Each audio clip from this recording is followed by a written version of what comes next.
Martha Mendez, 7,000 Glenhill Drive. Again, I've been asking for the budget. I put a request into the town clerk. You lost an awful lot of weight. I mean, I would be proud. I asked the town clerk about 3 weeks ago, as soon as you roll back the rate, to send me the budget ahead of time so I could have a chance to review it. Today, 1:30 in the afternoon, out of desperation, I asked the councilwoman to see if she had by any chance the budget. Nothing, zero. So how do you expect us to review this in such short amount of time? It's not fair. It's not fair to you who have to make the decision, but it's not fair to the residents who have no idea where the $800,000 is coming from. And I can see that in the paperwork, the tree trimming, and there's nothing in there for repaving the streets, and there's nothing in there for sidewalk repairs. I haven't seen, I can't argue anything because I haven't seen the numbers. You didn't give me a chance, and that is very unfair of the town to the residents. And it's on your shoulders because this is an issue that has to be addressed. You cannot get the paperwork 3 hours prior to and you don't get to talk about this until September, and then it's 2 meetings, one after the other. It's unfair, and you shouldn't accept this ever again. Thank you. Thank you very much, Miriam.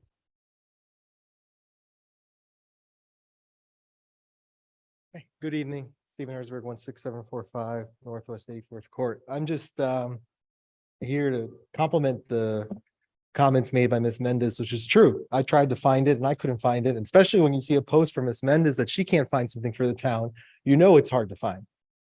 The budget's not going to be easy this year. You all are going to have very difficult decisions to make, along with the town manager, with his recommendations.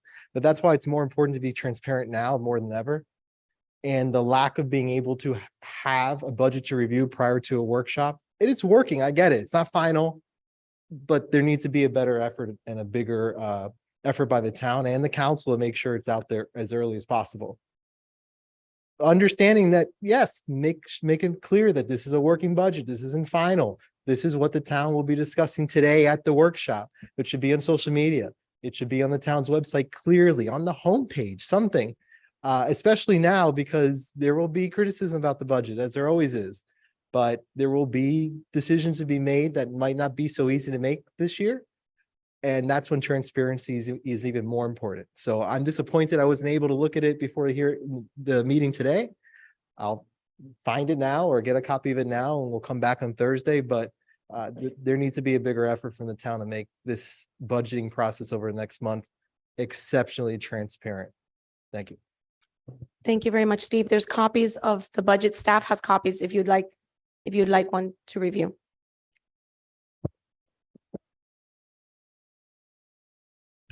Afternoon, everybody. Miguel Martinez, 18784 Northwest 79 Place. I'm coming to you as a resident who happens to be the chair for the Blasking Advisory Board. And I just want to reiterate the significance and the importance for the portion of the budget for the committees. You guys have a committee that is all committees are made for volunteers, but this particular committee is designed and has been defending what is funding your budget, our properties. So not having a budget for this committee it's been insane. The amount of effort that has been done. And efforts that are being done because there is no monies allocated for it. Since the inception of this committee, it has been done nothing but doing to protect our properties and to find an equitable solution to coexist with our neighbors.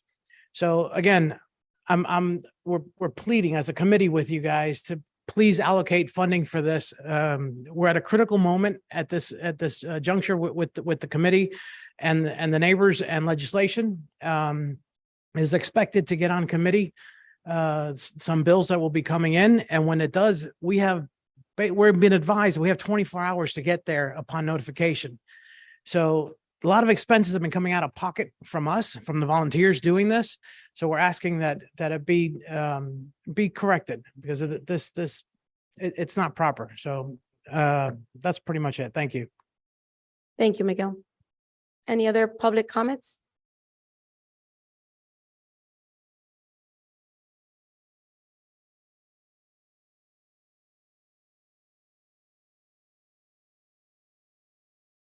Good evening, Claudia Luces, 8220 Menteith Terrace.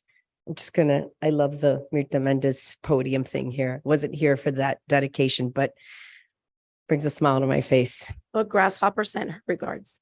Yes, Grasshopper sent her regards from far, far away. Okay, the budget issue. I agree, obviously, with the two speakers. I think that, procedurally, I don't know how it's normally done, but perhaps it's something that can be discussed for future budgets, maybe trying to get this information to you guys beforehand. It's very difficult. It's a long day. This meeting, if we go through it line item by line item, it's going to be kind of long.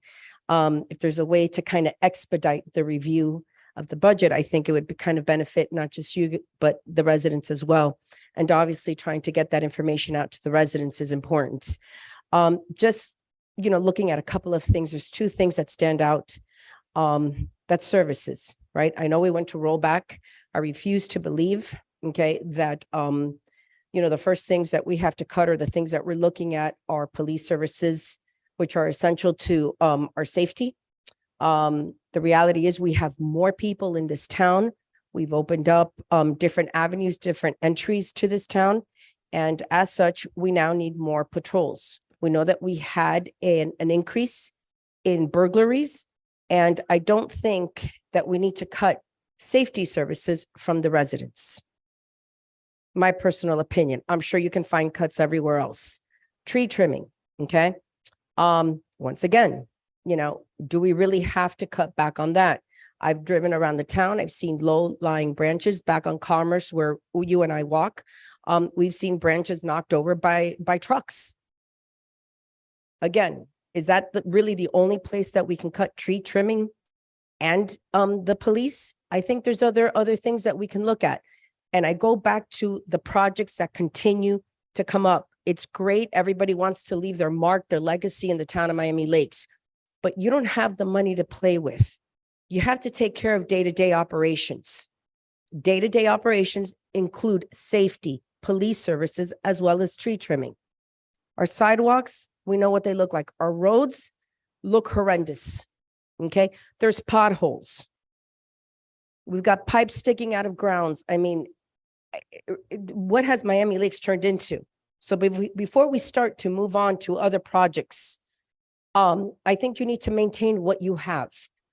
But first and foremost, don't cut services to the residents. It's our taxpayer dollars that pay for this, okay? We deserve to feel safe, and police services is the last thing that you should be cutting. Thank you. Thank you, Claudia.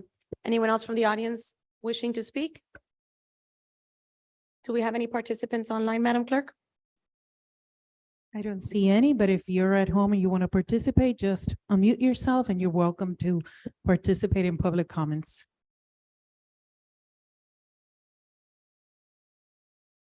No one online. Okay, so this is a working budget. It's very informal. So if anyone is to pop up online and they'd like to speak, please let us know. Before we start the workshop, I'd like to echo the concerns of some of the residents here, and I want to tell those that are present in the room and those that are watching from home that we're all looking at this budget for the first time. We all just sat here and we all just started to review these numbers for the first time. I haven't seen them at all.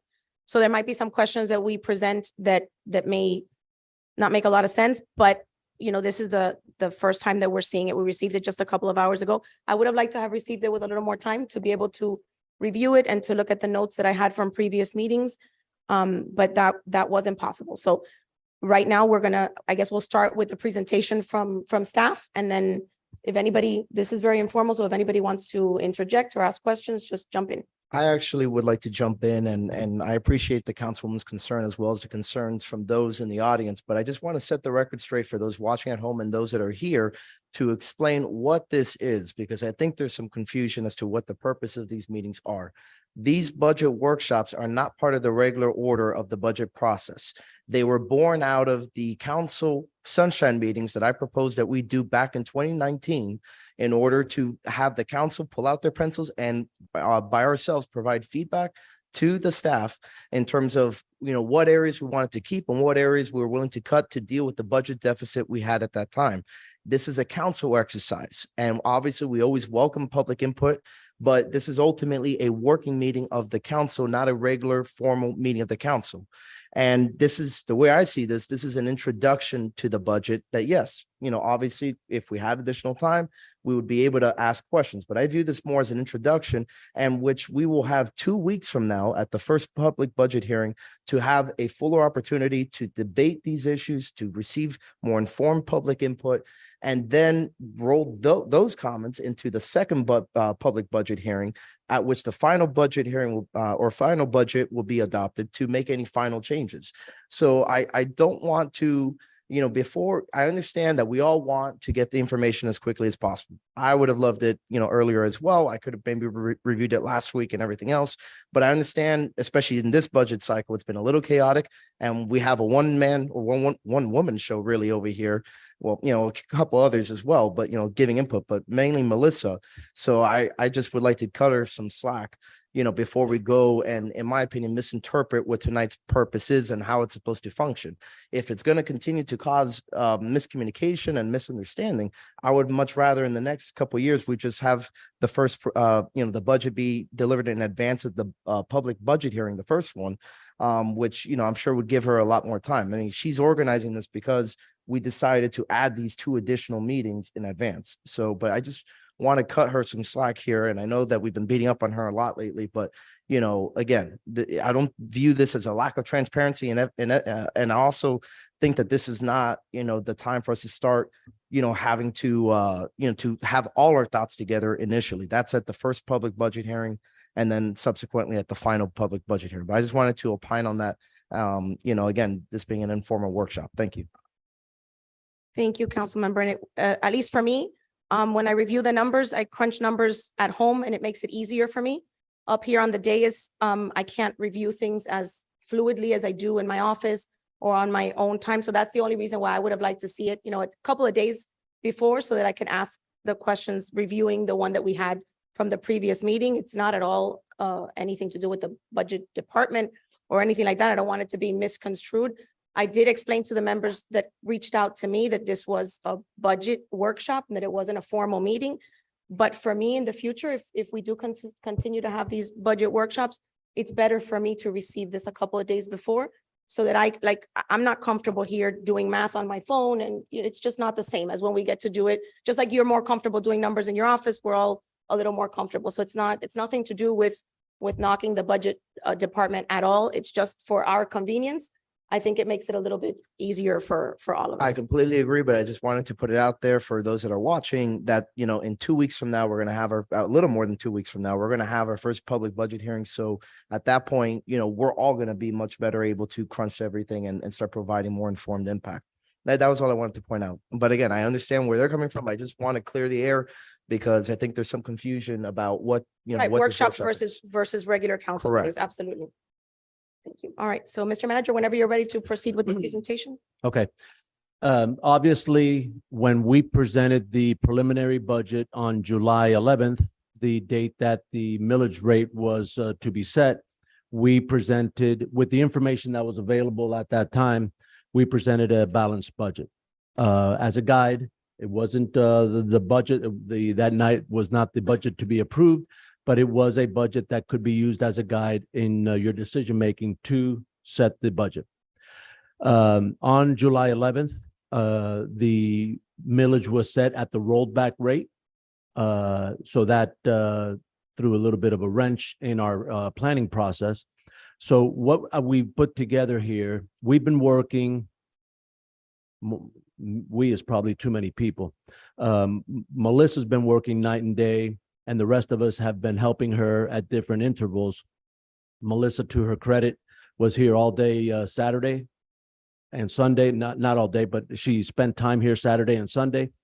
We worked on this yesterday, and we put the final touches on this today around midday. So, you know, from a transparency point of view, I believe there's no government, and that's the credit to this council who lead in that regard. There's no government in South Florida that is more transparent than the town of Miami Lakes. And we get it because that's the direction from this council. My staff gets it, I get it. And anybody who knows me personally, it's not like we hoarded this and kept it under wraps. And for some big surprise, we were working on this till about midday today. Melissa was putting the final touches on it, and we were back and forth meeting and then making changes. And this is what we have. So what we thought would be valuable, at least for the general fund portion of the budget, was to start with the point that we had on July the 11th, which was a balanced budget, and then walk you through some of the changes that have happened. As we stated that night in July 11th, there were several state and county estimates that were not in yet. So we were just forecasting based on some historical trends and so forth. So if we walk through, and I'm on the screen, it's going to be very difficult to see because these are small numbers. But if you use your handout, it's going to be easier to follow. So we had a balanced budget on the 11th of July. The setting of the millage at the rollback rate, then that created a $882,000 deficit or hole that we had to cover. So $828,746. We took a look at the local business tax, and the local business tax based on historical data was also mildly, slightly overstated in that July 11th budget. So we changed that estimate. We also then got a revised estimate from the state of Florida that modified the estimate for the half-penny sales tax. So what that did, it put us at almost $900,000 deficit that we had to find a way to cover those gaps, right? So we had a little bit of reprieve because as we started getting more state revenues, as you see there, the delinquent real estate, we took a look at that in the historical data that we had, and we modified our estimate for that, and we increased our expected revenue from that source up $100,000. The communication service tax, when the state sent us the estimate, was less than we were forecasting. So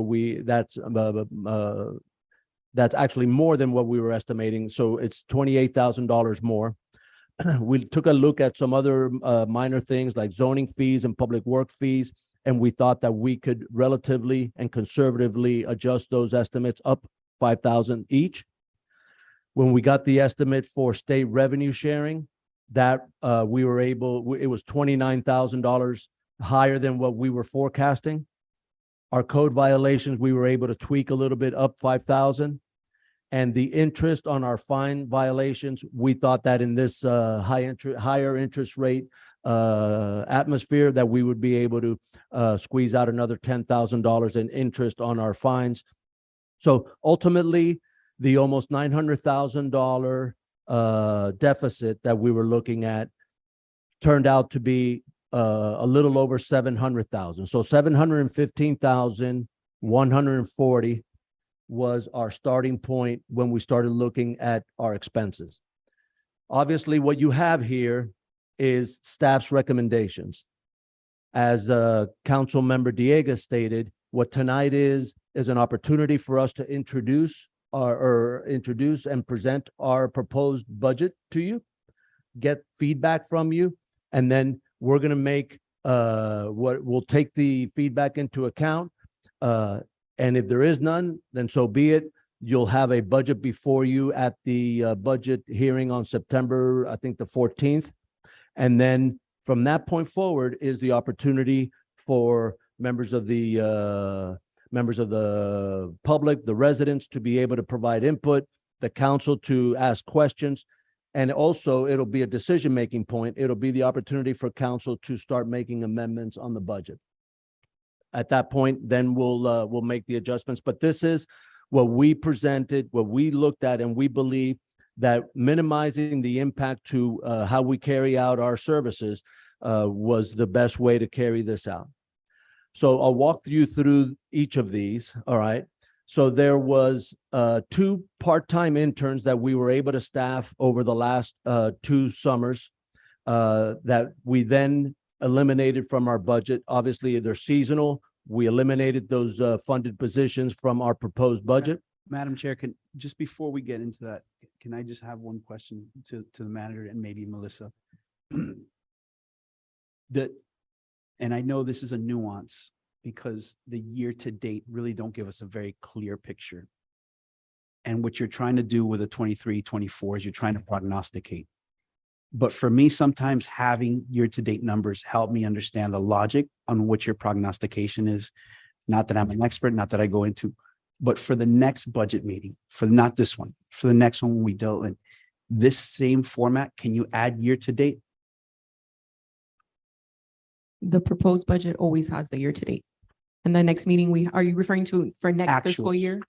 No, Yeah, we can present this to you and give you what you're talking about. We can give you a budget that has more lines. It was going to be difficult to see I here love the on font. paper. By the way, the font is perfect. Whoever did the actually, it's very easy. For us old guys, it's It's good. called Maryland font. No. It's because I can't see anything. I would even suggest instead of adopted budget, I'm fine with amended budget because we can kind of extrapolate what the difference is. But 2023, you might have a budget that's year to date with the receivables on what we have right now in the ledger. I understand that some things are going to come in, some things are going to be skewed, but it might help us understand how you got your proposed budget. Understood. If You will see that in the proposed budget and in first reading and in second reading. you can add the year to date. It's always in the first and second hearing. It's Okay. it's But part of the budget We'll book. put it together and send it to you within the next day or two. That'll be helpful because it'll help us You just got it. extrapolate how, whatever the thought process was and why certain items are maybe being shifted while others might not be. Yeah, Um, Melissa's budget has 15 or 20 columns, so it would have been microscopic here on paper. So what we'll do is we'll put it together, something that makes sense, and we'll send it to you within the next day or two. And that'll have, we can probably even show you what the historical's been for the last maybe 4 or 5 fiscal years, and show you what the projected amount is for this fiscal year. If you could let us know how many actuals of years you'd want, if you want 3 or 4, and the year to date. I don't want to overcomplicate the. I have it. It's No, part- no, it's no, part but of my what I'm saying, worksheet. what you did here is great. I'm just saying one. if Just you just the actuals for 23. Right, because maybe you can understand what I'm looking at. It'll give us a pretty good tool to Right, we prognosticate. can do the same size. We can remove the adopted column and then just add the actuals for 23, and then we'll have the same amount of columns. If that, Right, and just follow my logic. Yeah, They're 'Cause if you have incomplete, if- understanding that it's incomplete data. It's an incomplete Right. data. You can even add notes like you've done in the past saying, look, this is why I'm prognosticating it. I don't want to add more work. Because it's an Excel column is an Excel column. But at least if we see an anomaly that's a pretty big jump, we can come back to you guys and say, hey, why are we prognosticating this? Or, and then if we understand it better, it helps us kind of streamline the meeting and maybe field questions that we might get on that item. I have that in my worksheet. I will have that emailed to you, sir. Perfect. Thank you. Okay.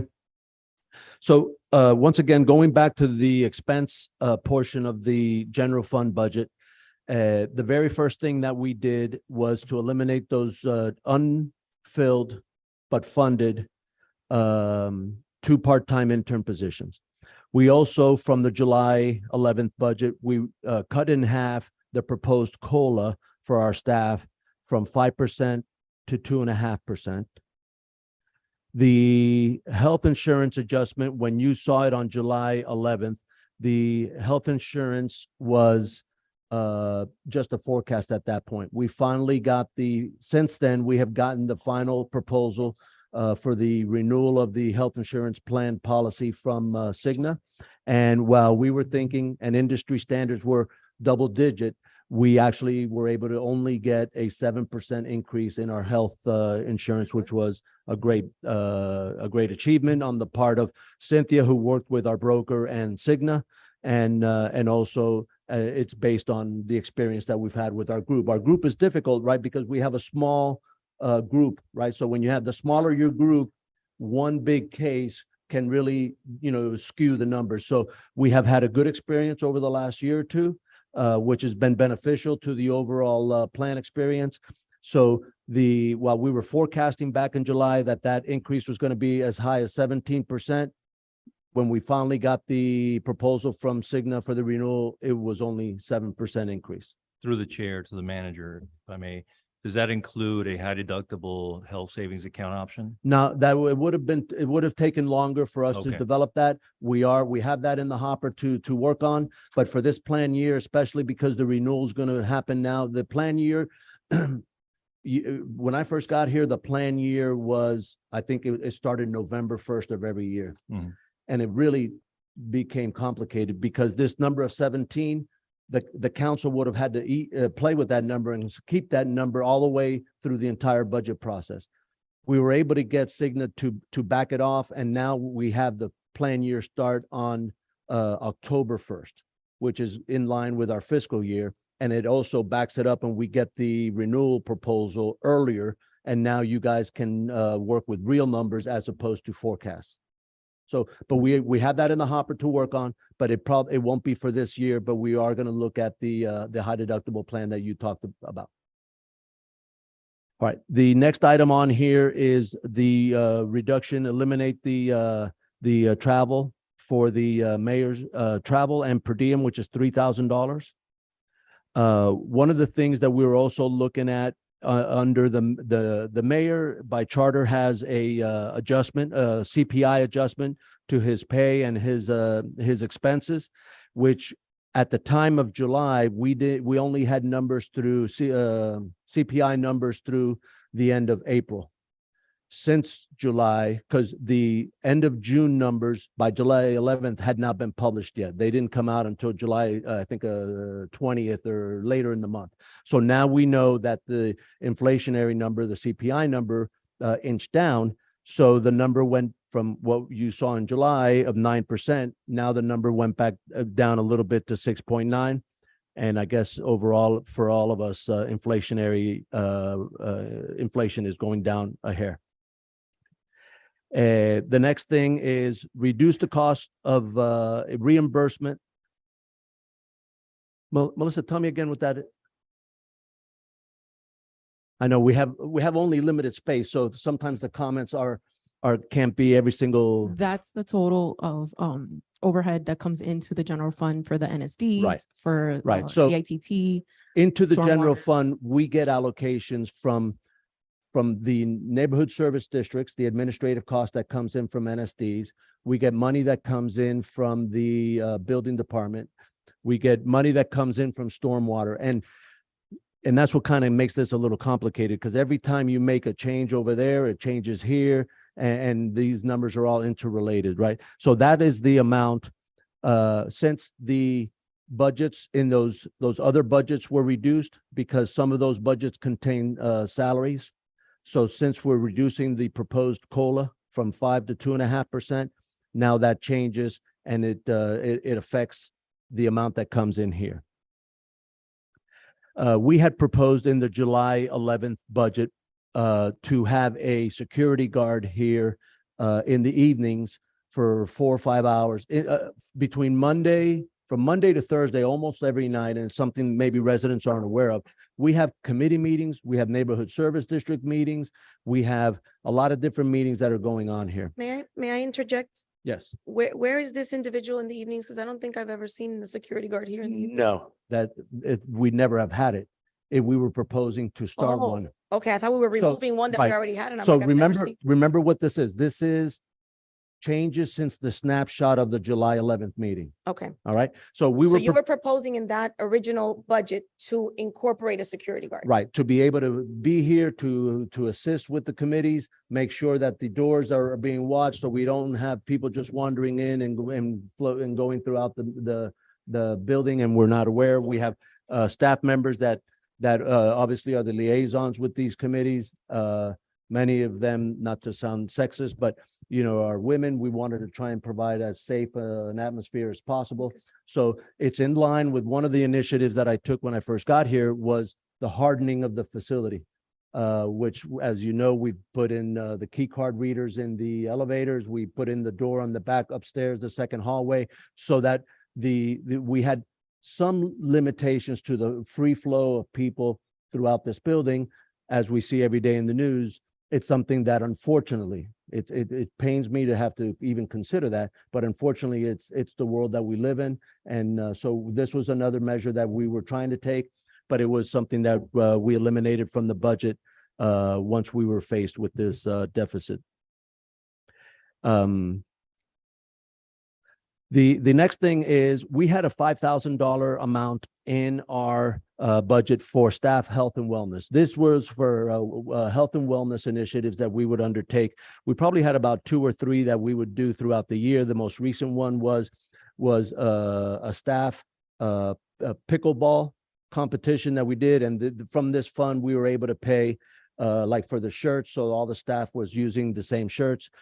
Historically, we've had this money here. We haven't usually had to spend all of it, or sometimes none of it, because with our health insurance plan, Cigna has some provisions to reimburse us for a lot of those expenses. So that was something that we eliminated, and will just depend on Cigna's contribution in case we have any one of these health and wellness initiatives. We also reduced the amount of travel and per diem for the town administration, for training, for any other conferences and so forth. There are certain conferences that are required that we have to have. Some of our staff members have certain certifications that are necessary, that they have to go annually for their renewal, and they go to the conference and get their CEUs and so forth. So we had to leave those in, but the ones that were arbitrary, we eliminated, and that's how we got to that $6,400 reduction. The other insurance item that was on the budget on July 11th, that one came in opposite to what we were forecasting. We thought that our liability insurance, our property insurance and workers' compensation insurance was only going to go up 8%. When we got the renewal, it actually went up 12.26%. So while it's not exorbitant, but it is higher than we were forecasting in the July 11th meeting. The next thing was we eliminated some things in the area of information technology. We had a visitor log software that we had here at the front desk, similar to what you would encounter when you go to a hospital, where so you provide your driver's license, you get a sticker, you put it on. We had gotten that just before COVID. During COVID and soon after, it was kind of dormant because we didn't have a lot of traffic flow here in town hall, but we did have it, and it's one of the things that we eliminated.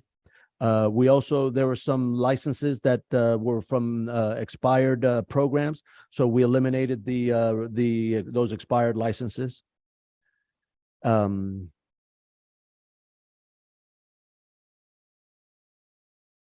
The $2,063, Melissa? That's the portion that administration and police pay for their portion of town hall Since our budgets to are, facilities maintenance. okay, So since that budget went up a little bit, that's why that cost went Got up a little bit. okay. Then that's a small item, 2,000, but it did increase the deficit by hair. The next item on here is obviously we've had for the last probably about 5 or 6 years sinking fund that we've been funding every year at $150,000. One of the things that we did when we were faced about 3 years ago with the FP&L franchise fee deficit, which was actually in the same neighborhood of, it was One of the things that we chose to do to help cover the deficit in that year was to eliminate this year's transfer into the sinking fund.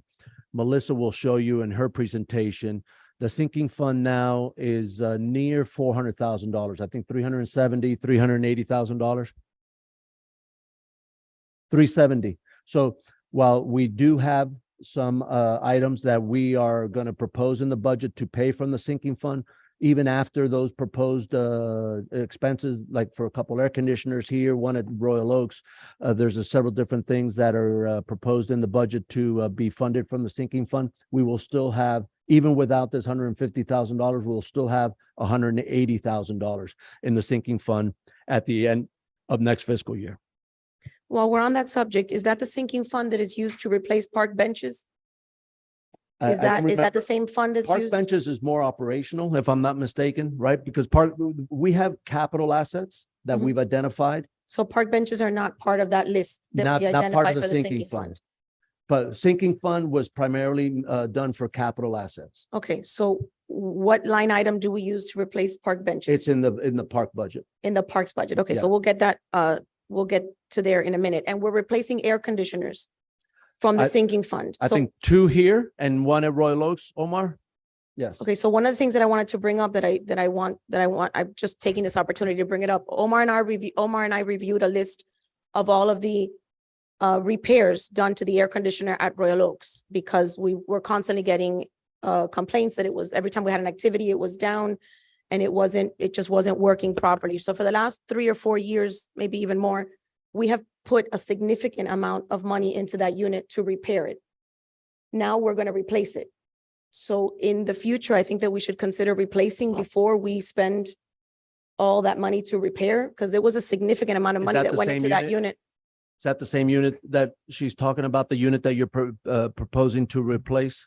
Because Royal Yes. Oaks has multiple units. Right, Yeah. but that particular unit, we have spent, and I don't have the numbers in front of me, but it was a lot. Yeah, I- it's just it's challenging sometimes, right? Because you hope that you could spend a little bit of money and you get it back up and running. It's difficult to forecast that next breakdown down the road. It's not until there's, I guess, for lack of a better term, catastrophic things. And within an air conditioner, certain things Right, but perhaps we should evaluate like the life expectancy would. and maybe consider switching them out, because in this particular unit, there was excessive repairs. I mean, I think every piece in that unit is new. There was repairs to everything. There's a list of repairs that went into it, and now we're replacing it. Yeah, So- and some of those may have It's happened. it's practically a new unit after Right. you replace all the components. And some of that may have happened before even the existence of the sinking fund. Because that's. It was within the last 5 years, because what I reviewed was within the last 5 years. Okay. Some of them were this year, some of them were last year, but it was everything, and I don't remember exactly, but it was coils, compressors. I mean, it was, everything has been replaced in that unit, and now we're gonna spend money to replace it. Yeah, obviously it's not cheap. I think it's 60,000 for the Royal Oaks unit. Omar, do you remember the proposal that you had? Not 60. 60 were, huh? $50,000. So, when some of that work happened, it was at the beginning of the sinking fund, right? So we didn't have a lot of Mhm. money. It's not until now when you have I guess the pot is big enough. Right, so now that the pot is established, looking Right. into the future, we really need to consider that so that we don't 60, yeah, that's what I thought. 60,000 to replace. I don't remember how much we put into it, but it was a significant, and I'll send you the spreadsheet that I have, or I'll look for it now on my email. It was a significant Yeah. amount of money that has gone I into I it. absolutely don't doubt it.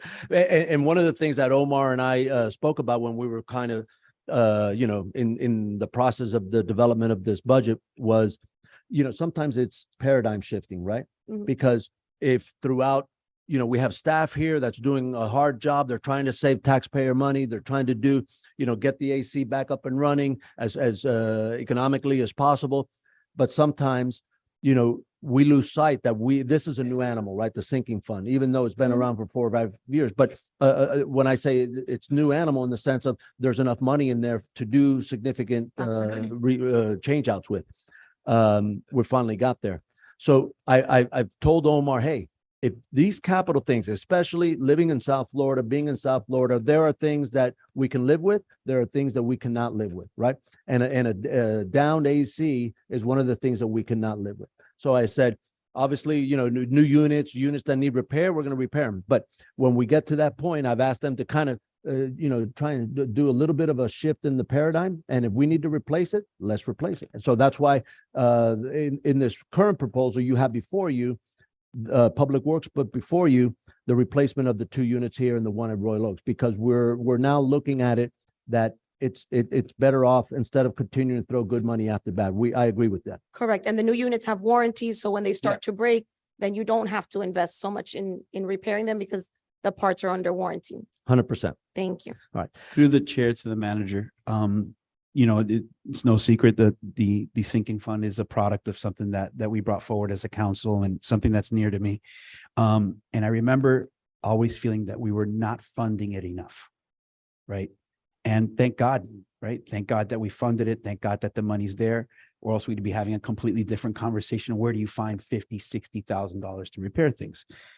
One of the things that I spoke with Ismael before he left was that fund needs to be reassessed because markets change, right? Life expectancy maybe is not the same as he initially projected. So if he projected that AC at Royal Oaks to last another 10 years and it's amortized in that sinking fund for 10 years, when we passed it and lo and behold, it only lasted 3, we're severely underfunding it. Not only that, we're now not only underfunding it, we're kicking it at the knees and beating it down even more by not funding it. And why do I say this in this context? It saved our neck once before when we didn't fund it with FPL. It's going to save our neck again, not funding it now. But the minute that we have extra money, we realize we need it, right? So it's one of those things that when we see that November money, whatever, the future monies that may come in, it's something up there with public safety. I mean, to that point, because if not, we're making decisions based on services again, right? We're going to be making decisions on, okay, well, let's not repair this sidewalk. Let's not fund police overtime because we have a broken AC. So I think it's important, while it's the low hanging fruit, so to speak, to kind of wipe it away and say, oh, because we have enough money in the pot. After a certain amount of cycles of doing that and not recalibrating it, we're going to basically be in that hole again. So it's just my way of saying I'm fine with not funding it this year. I was fine with when we didn't fund it for the FPL, but let's revisit it and see how we can appropriately fund it, because it's getting ourselves, it's a good thing to have and it's getting us out of jams when we need it the most. So I just want to make sure that that's front and center. Yeah, I'm going to echo my colleague's sentiments on that. And, you know, I was thinking the same thing. And also, I believe we reassessed it about 2 or 3 years ago, because we implemented it about 4 or 5, and then we did a reassessment to evaluate whether this was the right amount. At the time, they said, yes, this was the right amount. But like you said, it seems as if, you know, there may have been something that was missed as part of that. Secondly, Madam Clerk, if you could forward the council the resolution or ordinance that created the sinking fund, because I want to take a look at it to see what it actually covers in more detail. And then finally, as far as some input that I have, as far as, you know, to ensure that we can keep that sinking fund, I'm willing to throw on the table all our memberships that we currently have, everything from League of Cities to the Greater Miami Chamber of Commerce, to go ahead and make sure that you know is in there. So I don't see those as proposed cuts in this. I know this is the general fund, and maybe they're contained in other funds as far as where they're paid out from. But you know, I'm willing to cut those to preserve that. All right, so let me kind of share my thought process on how I'm approaching this, and I think it might be helpful for everybody to understand, right? So as we go through this list, I'm essentially putting things in a couple different buckets, right? There are things on here that are being proposed that I agree with, that I think are good. There are things on here that are being proposed that I'm not willing to consider, and I'd rather find it somewhere else. And then there's a third bucket, which is there are things on here that I'm willing to defer until the carry forward money comes back. So something like the sinking fund, even contemplating the projects that we're looking at funding during this fiscal year, the sinking fund would still have you know, about $150,000 left into it. So it would just be a matter of, you know, committing to replenishing it in, you know, February or March when we have that that November money. And that's kind of my approach on some of these things. Like, obviously you guys know I feel very passionately about the senior citizen relief program, but I think that's also something that we can hold off until carry forward, and then kind of commit to bring back should we have the November money that we seemingly always have. So that's just kind of my approach. I wanted to put that on the table just so that everybody understands how I'm taking this in, and thought it would be helpful. Thank you. Yeah, and through the chair to my colleague, that's exactly what I said, something that we can consider in the future. Not funding it outright would basically continue to erode the whole feasibility of why we did that. So, I think it's something that can wait. And I've kind of dissected the budget kind of in a similar format that you have. But again, prior to Ismael leaving, a good exercise is to revisit this. And Councilwoman Morano has been a big person in what we have, we must maintain, right? And I think kind of speaks to that sinking fund. We talked about at one point in time, having a sinking fund for other assets, not just these big ticket items like ACs, but I know we also talked about that. So that might be a good future exercise or something that we can have if we were to revisit or see what that option looks like in the budget. But I've always felt that 150 just doesn't cover it based on what we've been trending, and it might be time to reanalyze that. We'll take a look at that list of assets and the lifespan, especially as we start to replace. We basically are almost forced to reassess that list as we start some of these really high ticket items, because now that item, the lifespan is now being, extended, right? So that there's a formula that Ismael, together with Carlos Acota at the time, worked on.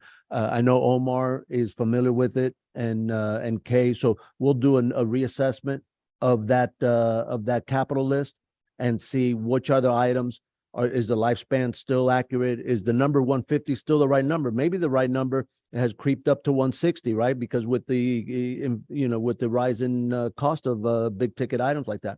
So we'll take a look at that and reassess that over the next few months and see if the number is still the right number, and make sure that our list of assets is correctly stated, that the lifespan is correct, and we've added a vac truck. Just give you an example. Yeah. To me, that's an asset. It wasn't on the sinking fund before. It might be a good idea to add the vac truck. Yeah, that one, it was a lease.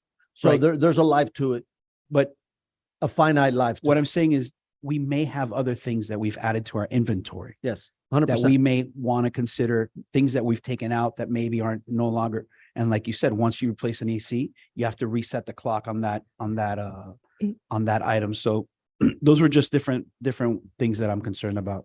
The vac truck comes from the stormwater, where the sinking fund comes from the general fund. Got it. Thanks. I believe there was a member of the audience that, no? All right, the next item on here was an item that actually, increased the deficit, which is, as you know, we have a requirement for fund balance. Originally, it was, I think it was 15% or 10%. Then we moved it up, or it was at 15%. Then we had moved it up to 20%. Then it was backed off, and it was is currently at the equivalent of 2 months general fund, and 2 months is like 16.67%. So at the end, in order to make sure that we comply with that ordinance, part of the revenues have to be put towards fund balance reserves, and that's the $146,000 there that you see in the middle. The next item that was in the original July 11th budget was a $20,000 allocation from the general fund towards the FIU Foundation grant. I don't know if you remember what this program was, but that obviously was something that we took off. One of the things here, and Councilmember Fernandez already talked about it, was the Senior Citizen and Disability Relief Program. The previous 2 years that they've been funded, we've done it with carry forward numbers, but since staff saw that it was going to be the new normal and that was something we were going to do on an ongoing basis, we incorporated it into our preliminary budget. So in the budget that you saw on July 11th, that amount was in there, but we're proposing to remove it And as you, the council's already stated, it'll be something for consideration at the carry forward. Mr. Manager. Yes, I just wanted you to clarify the FIU Foundation grant contribution. yes. Can you remind me what that is? Yeah, that was something that, I don't know if you remember, his name was Pete Garcia, used to be the athletic director at FIU. He came and he spoke. I think it was an initiative that the mayor brought forward. And what this it's an excellent program, right? So this grant program is and they originally pitched it to the foundation, and then they talked about, there's several cities throughout South Florida that actually make a budgetary contribution towards it from their general fund. And what the idea was that the council, this council would consider a $20,000 allocation. The foundation was going to match that $5,000. So with that $25,000, FIU already had lined up somebody who was going to match it 2 for 1. So it would have ended up at $75,000. And what that would have done, I think it's a $2,000 per semester, and it's to town residents that are first-time college students that meet the criteria for Pell Grant. So town resident and meet the criteria for Pell Grant award. So that is an item that we spoke about on the dais recently, correct? Correct. And the last time that we discussed it on the dais, I committed to try to raise the money privately. Right, but we didn't agree to put it on our budget. No, but it was on the July 11th budget. Right, It but was- we, it- but we didn't vote to add that to our budget. No, I no, don't no, recall. it was on the budget that staff presented July 11th. But without the vote of this council. No, but none of this is with the vote of the Right. council. This is where, Right, but we did not agree to fund it ourselves. We agreed that it would be privately funded. I don't believe that that was the outcome. I'll look back at the minutes. But I don't believe that that was the outcome. I think the outcome was we would look to see if we could fund it, and if not, then it would be, they would look for private contributions. But I'll look No, back. I don't Right. recall that having passed No, no, no, as something that we were going to do. we didn't. We also didn't pass the nighttime security guard. It was in so when we Right. took that vote, we had the manager's proposed budget Mhm. that had Okay, recommendations, staff recommendations that we did not necessarily. okay, no, because I Yeah, remember put on. having the discussion, and I know that the EAB discussed it. I don't know if it was yesterday or the day Correct. before in their meeting, and I just wasn't, I didn't believe that we were going to fund it. That there's another member of the audience that wants to say something. And sorry, but I believe we had the conversation about me doing that privately after the rollback. I think it was the same meeting, but I think it was after the rollback No, no, conversation. And that's fine. I didn't remember that we had said we're going to fund it through our general fund. We didn't. Okay, We didn't. And again, this entire thing is a proposed budget, right? So you have not taken a single vote on any of these things other than setting the millage, right? So there's no votes been happened. right. And I just This whole don't, process is. right. I just don't is want to a- see things on the budget that we haven't expressly said we are going to fund. Or that we If want this to. council hasn't voted to fund something, then it shouldn't be in the budget. So these things are confusing to me when I'm looking through them because my recollection sometimes gets foggy. And I don't remember if it's sometimes I vote no, but the rest of the council votes yes. So I don't remember what passes and what doesn't pass. If this council doesn't say, yes, we want to fund it, then it should never work its way onto the budget because we haven't committed to doing so. That's, I don't know if my colleagues agree with me, but that's how I, There are that's how I things- see it, because I want to leave this day is after having a discussion. And if the council says, no, it's going to be funded privately, then I don't ever want to see it on the budget. Yeah, I don't. Because if believe- I miss it and I don't notice it, then I pass it and vote for it and, I don't believe That's- that that was the outcome of the conversation. okay. When the gentleman from FIU was here and the idea was pitched, I don't believe that that was the outcome. I trust me, I'm not trying to sneak anything in on you. No, I know, Yeah. and I understand that. So- I'm not saying that it's anything nefarious, but for me, it becomes very tedious to, let's say that we wouldn't have gone to rollback and we would have adopted the budget that was presented.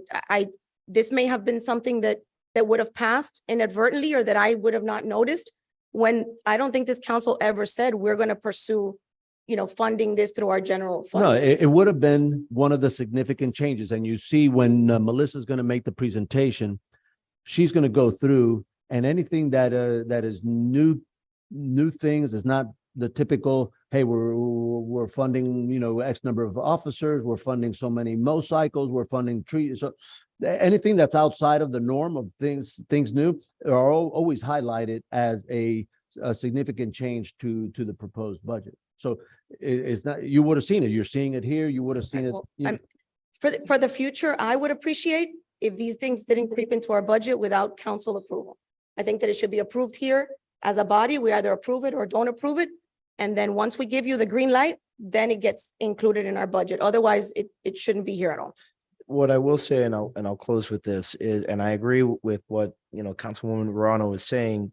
And I understand what you're saying as well, which is that ultimately she will present the changes and go through them. And ultimately we're going to vote yes or no. But just in the future, I think, at least for me, and I think my colleagues all agree, we would rather maximize any money that does go into the budget toward services and improving and adding to services instead of this, which is a great program. It sounds awesome, but again, at least my priority is always going to be for the basic services that people pay taxes for. So that would be my preference. And I just wanted to echo that sentiment, but also I understand where you're coming from. Is it my turn? My apologies. Yes. No, I just want to make sure. Okay. No, you're good. You're good. Okay. So I guess I'll restate my name or not. Okay. Yes, there was an EAB meeting that took place last night that I missed because my email wasn't working and I missed my notification of the meeting, but I did hear that was something that came up. And I appreciate the fact that Councilman Dieguez and Councilwoman Ruano have discussed this. I think that we're losing sight. I mean, we all want to help everyone, right? But the first thing that we have to do is take care of ourselves. You can call me selfish, you can call it whatever you want, okay? But the reality is when there are things lacking in my town, please don't go out and give my taxpayer money to go pay for somebody's school. That's why there's loans, which I think many of you probably had to at some point take out because there wasn't money that was giving out, okay? You are giving out taxpayer dollars, monies that should remain in this town. You got this great idea, fine. I love the fact that Councilman Fernandez said, you know what, maybe we can find, right, a private avenue. By all means, that's a separate conversation. And I agree with what both of you said, not, accusing anyone of doing anything nefarious, like you said, but maybe these ideas should be kept separate. Because if you don't see it, it gets passed and then it's, oh, well, we passed the budget. All the more reason why these budgets need to be looked at carefully with time. Okay, with time. We do not have to, at this point, start funding people's school. I mean, we have to come back to what this town, what you guys are here to do, and that is to provide services for the residents. Drive around. Just take a drive around. Maybe, jump on a scooter, okay? Go around and see what the things that are lacking. Our town does not look the same. And somehow, we're considering, I mean, not that we're considering, but it was on the budget to give money at this point. So somebody can go to FIU. I don't care what school it is. That's your problem, your business. Figure it out like every other student has had to. But enough of fleecing the Miami Lakes taxpayers. Start taking care of us. And, I'm not really screaming at him, just general statement. Thank you. Thank you, Claudia.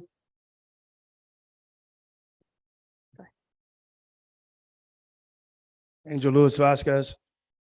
When it comes to the AC for the Royal Oaks Center and the maintenance around the town, I walk around the town, I ride my bike around the town. Over on Commerce, for instance, I don't know who the company is. I think it's SFM that maintains who we have the contract with. The lawn, the edge of the streets, the curb appeal is horrible. It's exactly like Ms. Lucis just said. The maintenance on this town is not what it used to be. And it's obvious lack of supervision by the town and the supervisors in the town.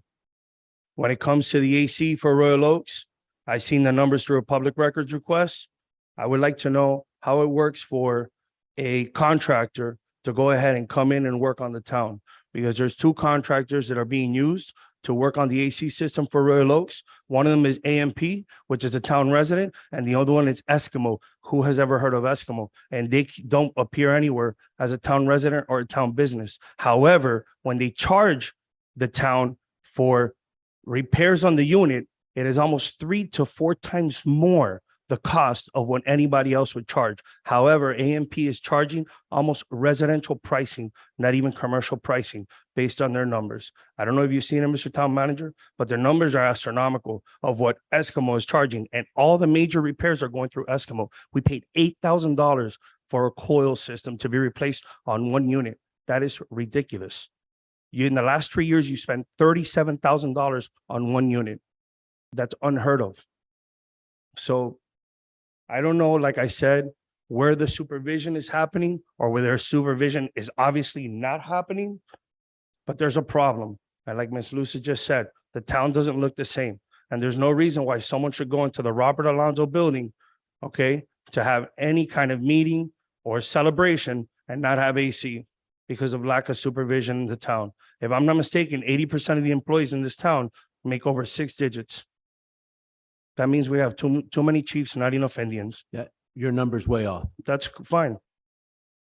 The people can look at it. There's a lot of high priced players here and there's no supervision. Thank you. Thank you.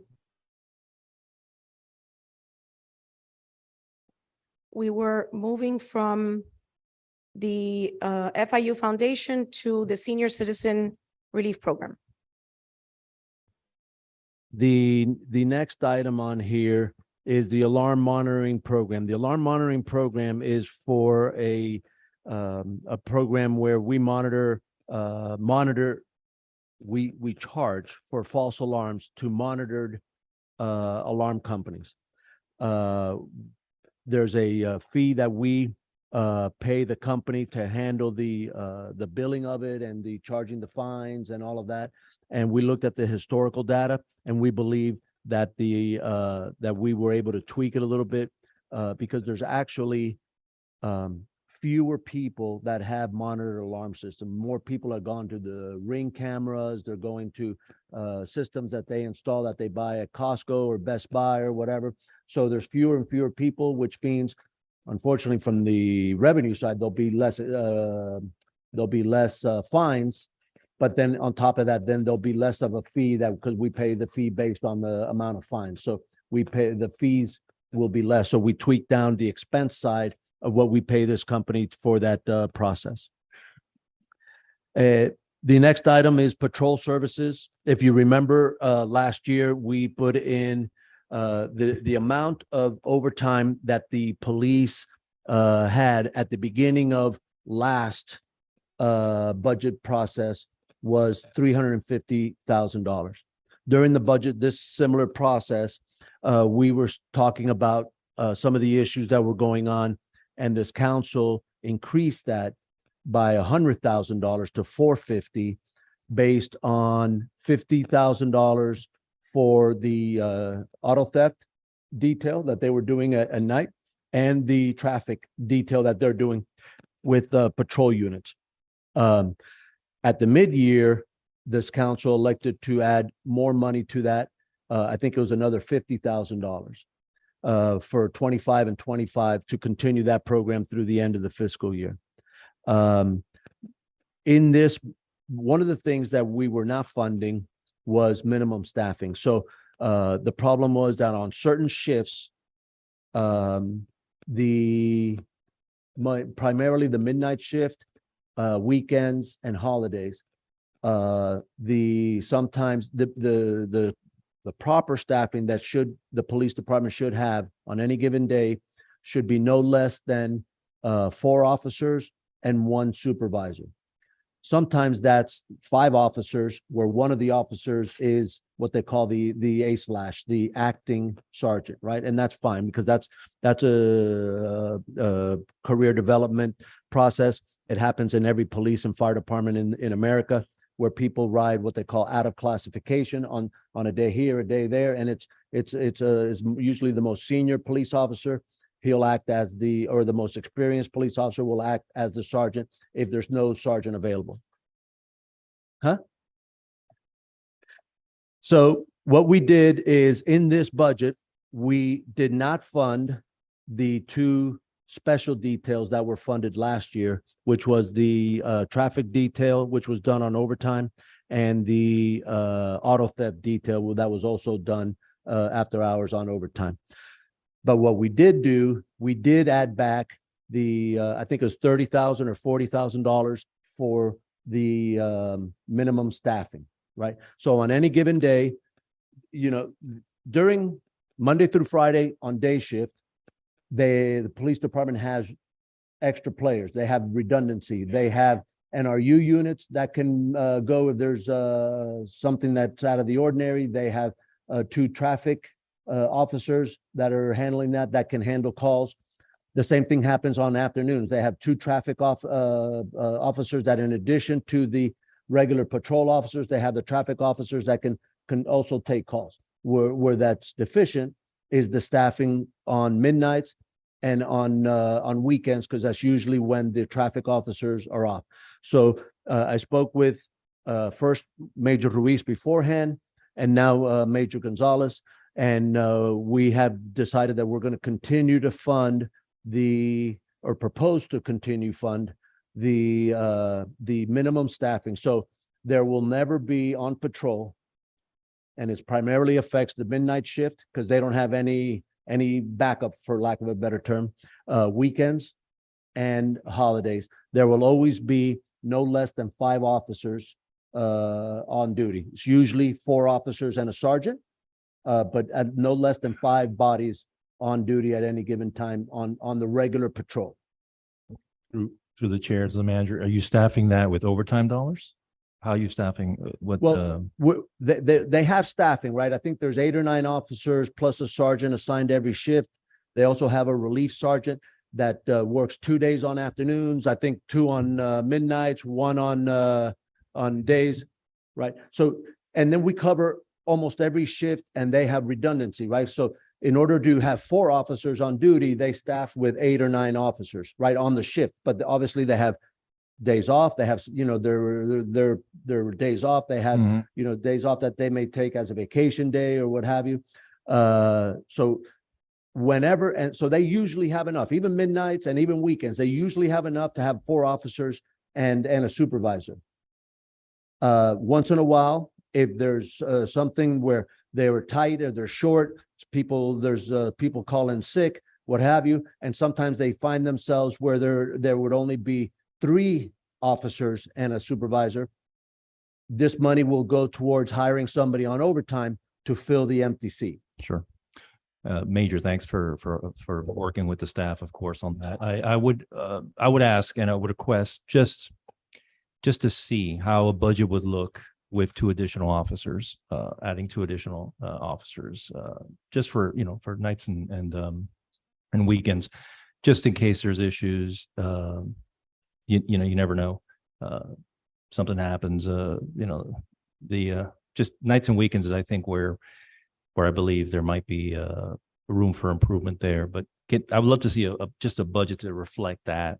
And then I can make a better decision on what do we have to take from to get those 2 officers online. If you can just perhaps for the next one, maybe add Matt and I add to them.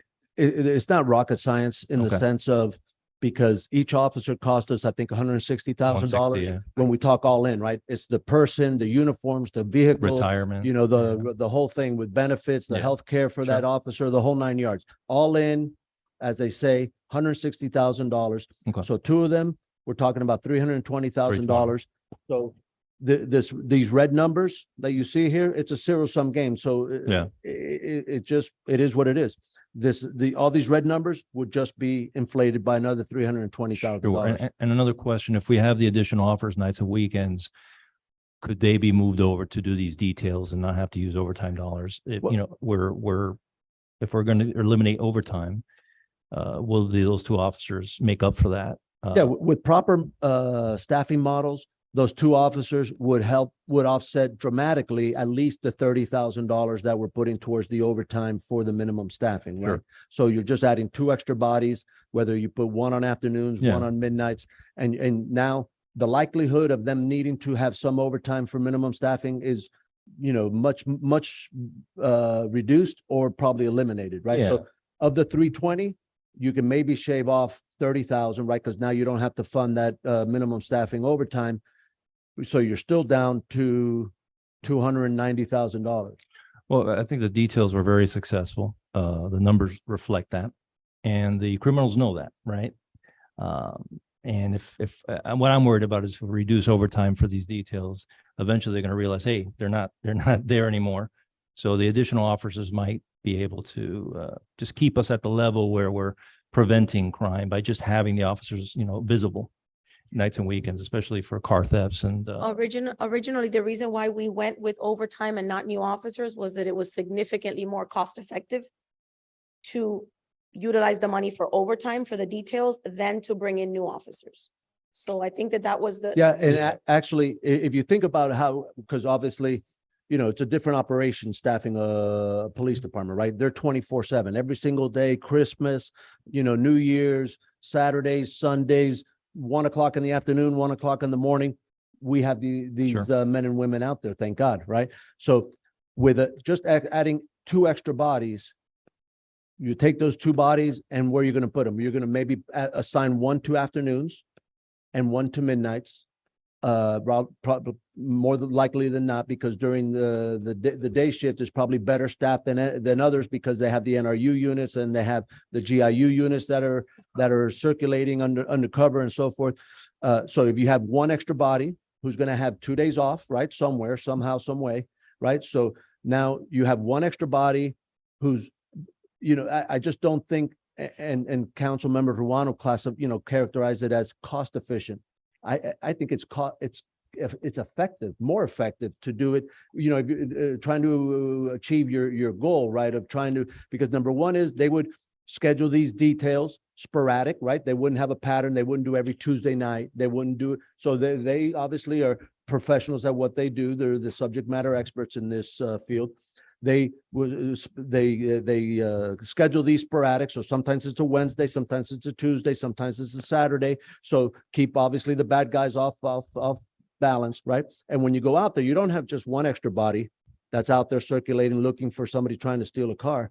They may have a detail that is, even though it's not every single night, every single day, they may have this detail that's out there flooding the area with maybe half a dozen or 8 officers. no, right? and The yeah, effectiveness of the operation that they detailed for us and recommended they're more nimble. is They're- 1,000 times more effective than Yeah. just adding an extra body, I- one to midnights, one to afternoon. But we'll be more than happy to prepare this for you. We just now have to. Yeah. No, honestly, if we can continue the overtime for the details have been successful. And we can figure out a way with our colleagues up here and staff to, and also add 2 additional officers. I mean, honestly, I that's where my mind's at right now, just to let my colleagues know that, if we can find a way of doing it, I would be for keeping the overtime details and also adding 2 officers. That's where my mind's at. So I know it'll be hard, it'll be difficult, and we have to go line by line, but that's where my mind is moving toward. So. Thank you. A question to the manager. Highlighting the budget numbers and staying on the police overtime, we had actual expenses 21-22 at 348,436. We adopted 450,000 on police overtime. We amended it, page 11 of 25 on the detail by line item on the budget. And it's basically just recapping what you just said. We went to 450. We decided to fund it at 450. We increased it to continue at 528, and we're reducing it now to 390. Year to date now, do we know what the actual is on police overtime? The year projection for year, Not projection, year to date actual. Okay. And then you can give me the projection next. okay.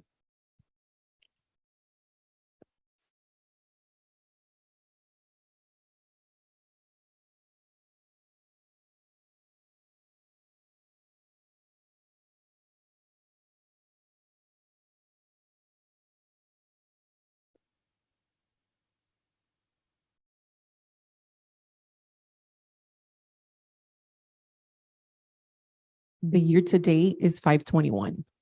It's 5. 521,745.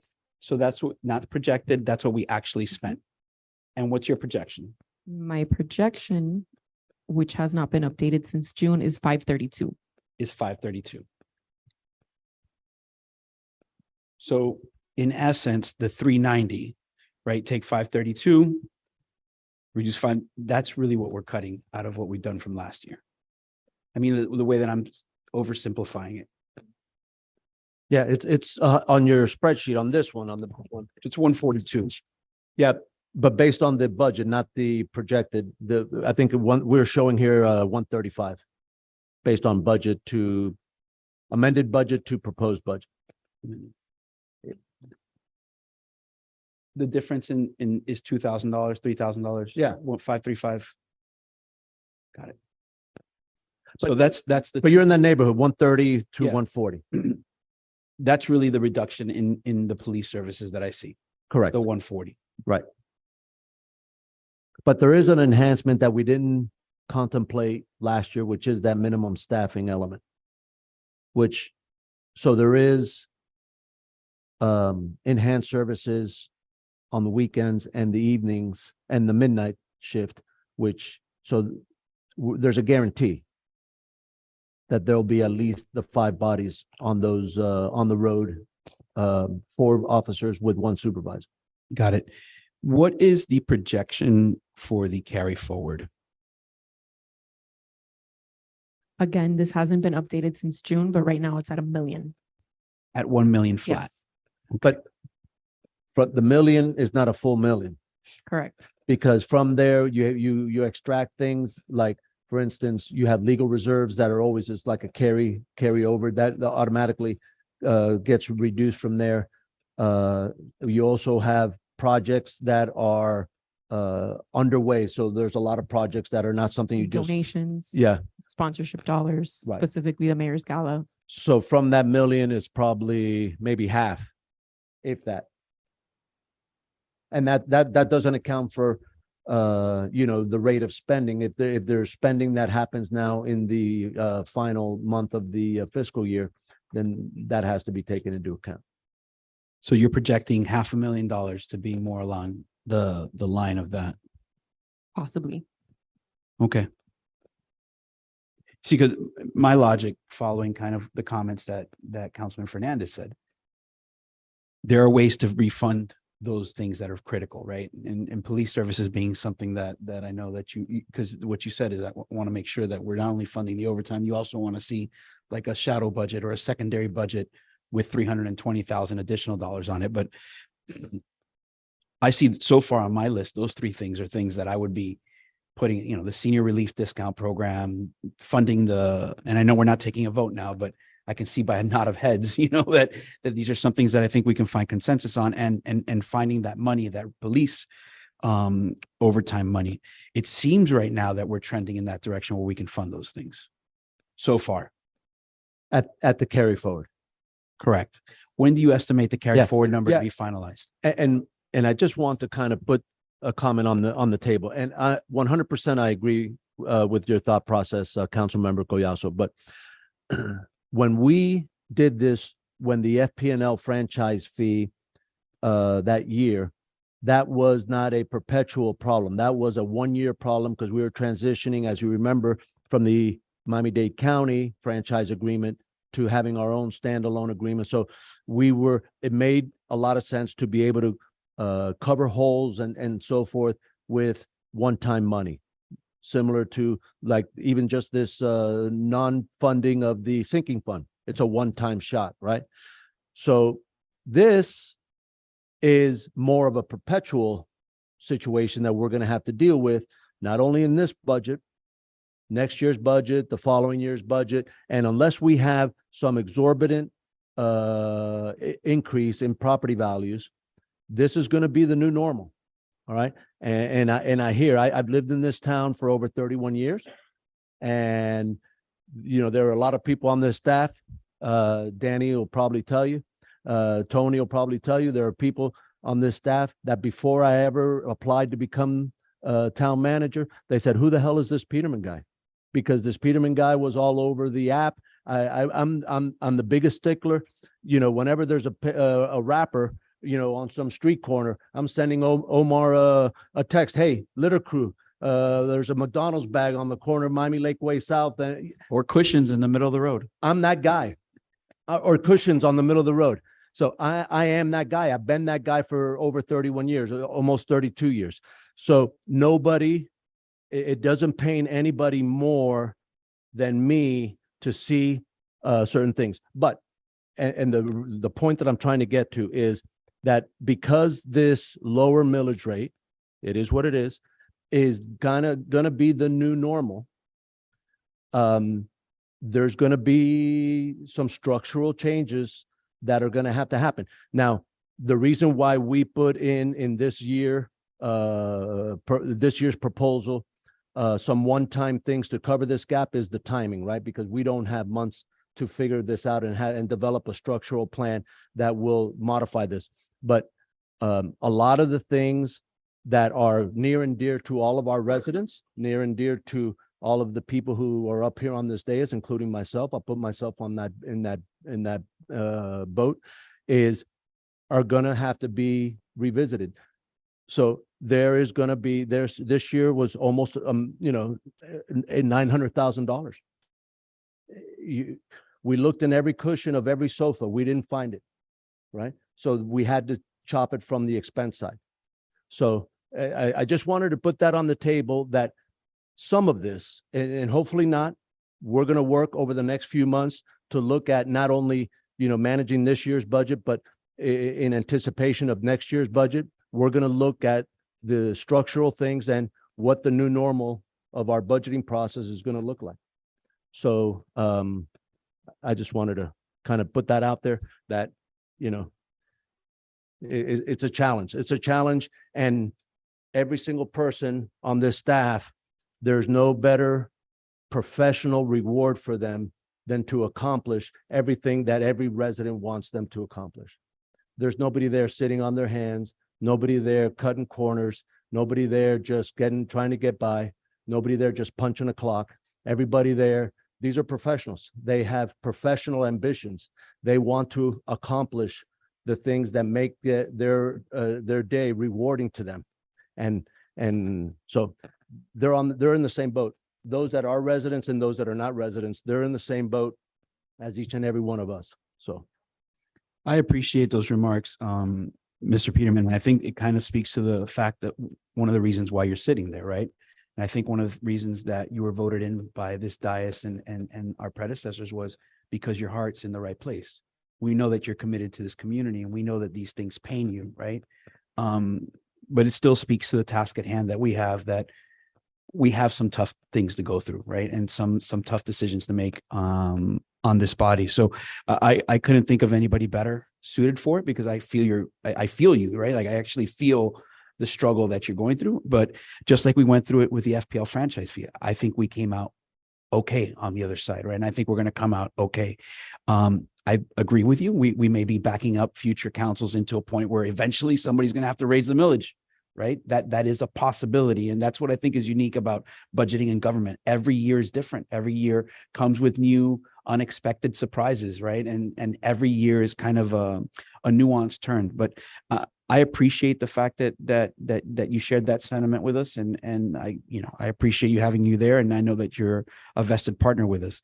With that being said, those are really the three things that I would like, me personally, that I'm targeting to come back at that 500,000. We'll keep that in mind as we get into, past the fall and into the new year, when we start preparing the carry forward. We'll take all the comments that are made and all the feedback that we get throughout this whole process and take that into account when we go to look at how much there is in carry forward and how to propose. And obviously, you every time we propose something, you guys slice it and dice it, and that's exactly the way the process is supposed to work. You guys amend it, and you guys then put forward your priorities, which is the right way, right? But we're going to put forward. We understand what your priorities are and some of the things that you want to have considered in the carry forward, and we've done that in past carry forward processes, and we'll do that again. Thank you, Melissa. I wanted to confirm, you had mentioned relief the police OT and sinking fund. Those are just my three that I've targeted. I put little notes on, but some of my colleagues might have different ideas, and I know that a couple have already been floated. It's just seemed that those are some things that to me are those are good things to keep in the budget if we have the opportunity to keep them. Yeah, and I just also want to note that at the next council meeting, I do have an item that I'd like to be considered as well as carry forward, but we'll discuss it at that time. And I did want to opine though, because I do hear this often. And I just want to add the caveat though, that even though, yes, we got through 2019 okay when we had the slowdown or the transfer to the new agreement with the revenue, the franchise fee agreement. We did come out of that though with a lot of our savings accounts basically diminished substantially. We had I believe it was like $1 million in the Optimus Park savings account, and I think we borrowed from that to cover the gap, and there was the money was never put back. So that account 420. suffers. Pardon me? 420 is what was at the time. Oh, got it. Yeah. So that's what I'm saying. So it just, so it just, like, again, for the same reason why I want to prioritize the sinking fund so that it doesn't just become another casualty. And next thing you know, we don't have anything to plug the gaps in the future in another tough environment. I just want us to be very cognizant of that, yeah, we came out of that process. Okay. But it's important, to also, look at the full picture there of, the other elements that, not that it didn't come out okay, but also did take a hit, as part of that. And I think there is an optimist item here as well that kind of talks about borrowing from that fund again. So to piggyback on what you're saying, and I obviously we all want to put our thoughts on the record. I think that this community is very generous with us when we deliver what we promise that we're going to deliver. I think that the community gets a little bit unnerved when there are items on the budget that aren't necessarily core municipal functions. And when we have services or contractors that do not deliver excellence. We don't have any contractors that we're getting a really great deal on. Most of our contractors have increased our rates now, yet we continue to receive phone calls from residents. I receive them on a daily. I don't know if the rest of the council receives them, but I receive phone calls on a daily, sidewalks, streets, trees. So when we sit up here, and I know that I say this every single time that we touch numbers, but when we sit up here and we bring pet projects to the dais, we need to remember that anything that we create or anything that we install, we need to maintain, we need to replace. Right now, we have a program to install speed bumps, right? All of those are going to break. All of those need a sinking fund. All of those need to be replaced.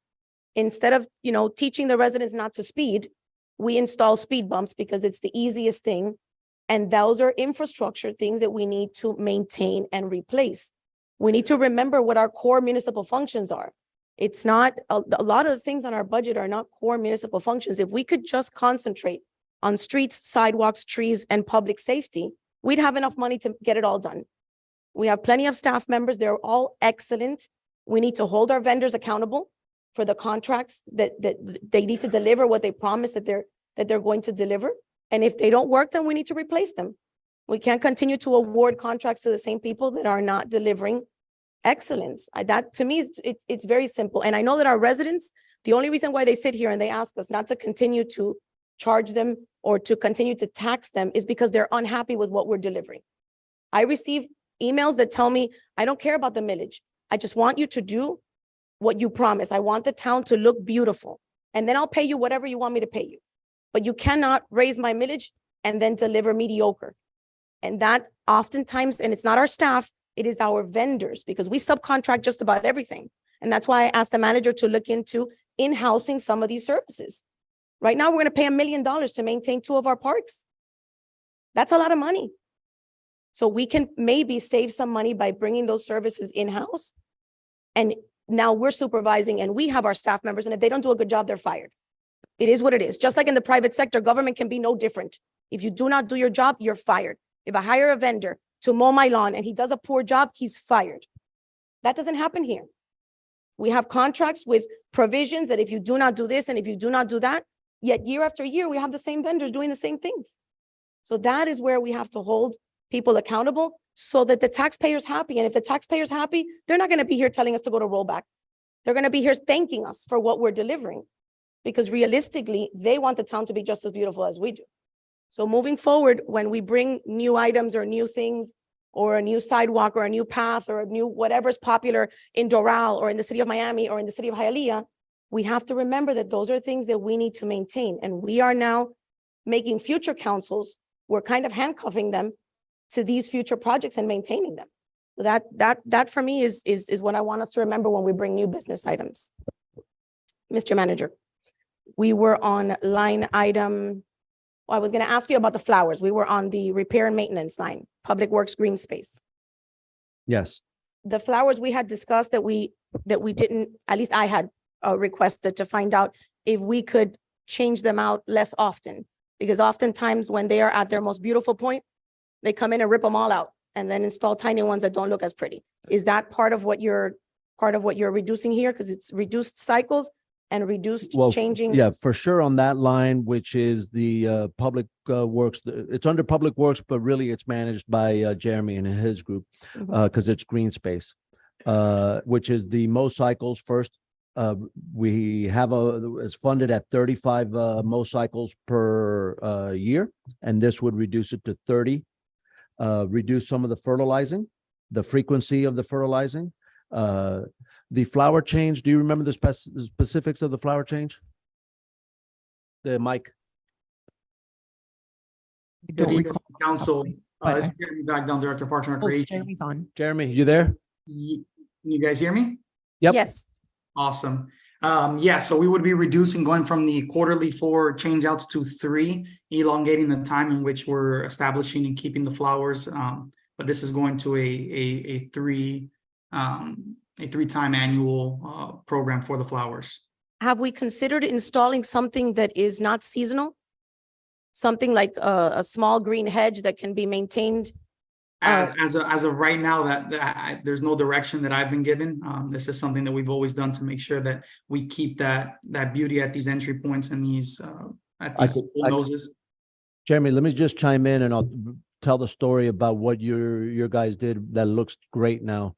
On 154 in the area of the Palmetto, just east of the Palmetto and west of the Palmetto.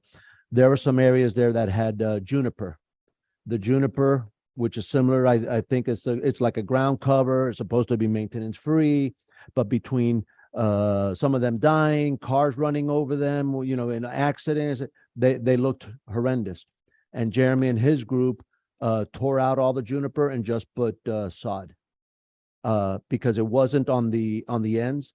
And now the area looks great. It looks clean. It's the gateway to the town. It's one of the greatest areas.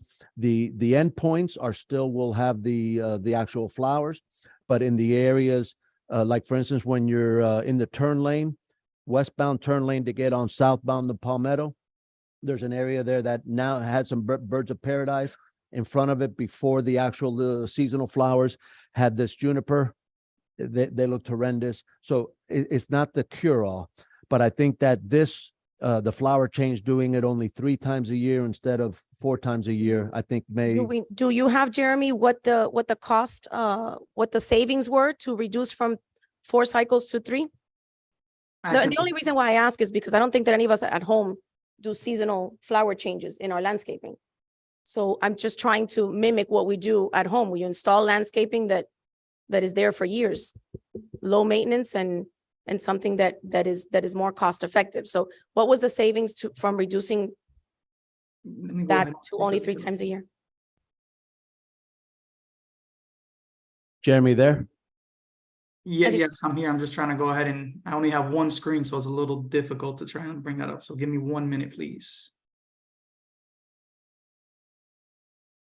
If you can, just for us to make a decision, can you work with the contractor to look at something that is just a one-time installation, something that looks clean and polished, but not something that has to be switched out multiple times a year? Through the chair, if I can add something, many towns in Florida as well are using, especially down here, native plants.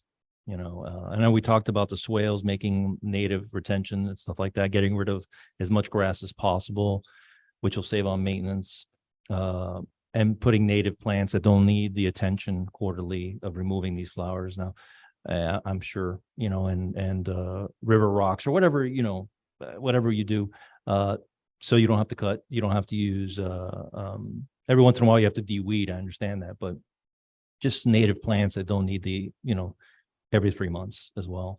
And on these, on the cutting the grass, when you're lowering it from 30 to 35, you're focusing on winter time. 35 to 30. I'm sorry, yeah, 35 to 30. You're focusing on winter time. I mean, on the dry season where we don't need to cut the grass. You can jump every 2 Yeah, weeks. the frequency, they won't all be only in the winter. We'll just extend every cycle a day or two extra and spread out the cycles year round because the frequency of the cycles are less frequent in the winter because of what Yeah, you're you can saying. get, I think you get Right. that 5, Right. that But 5. this would not be just eliminating some of the cycles in the winter cycles. This would probably be just elongating the time between cycles year round. So the summer ones, even though they're more frequent, it'd be an extra day or two on every cycle.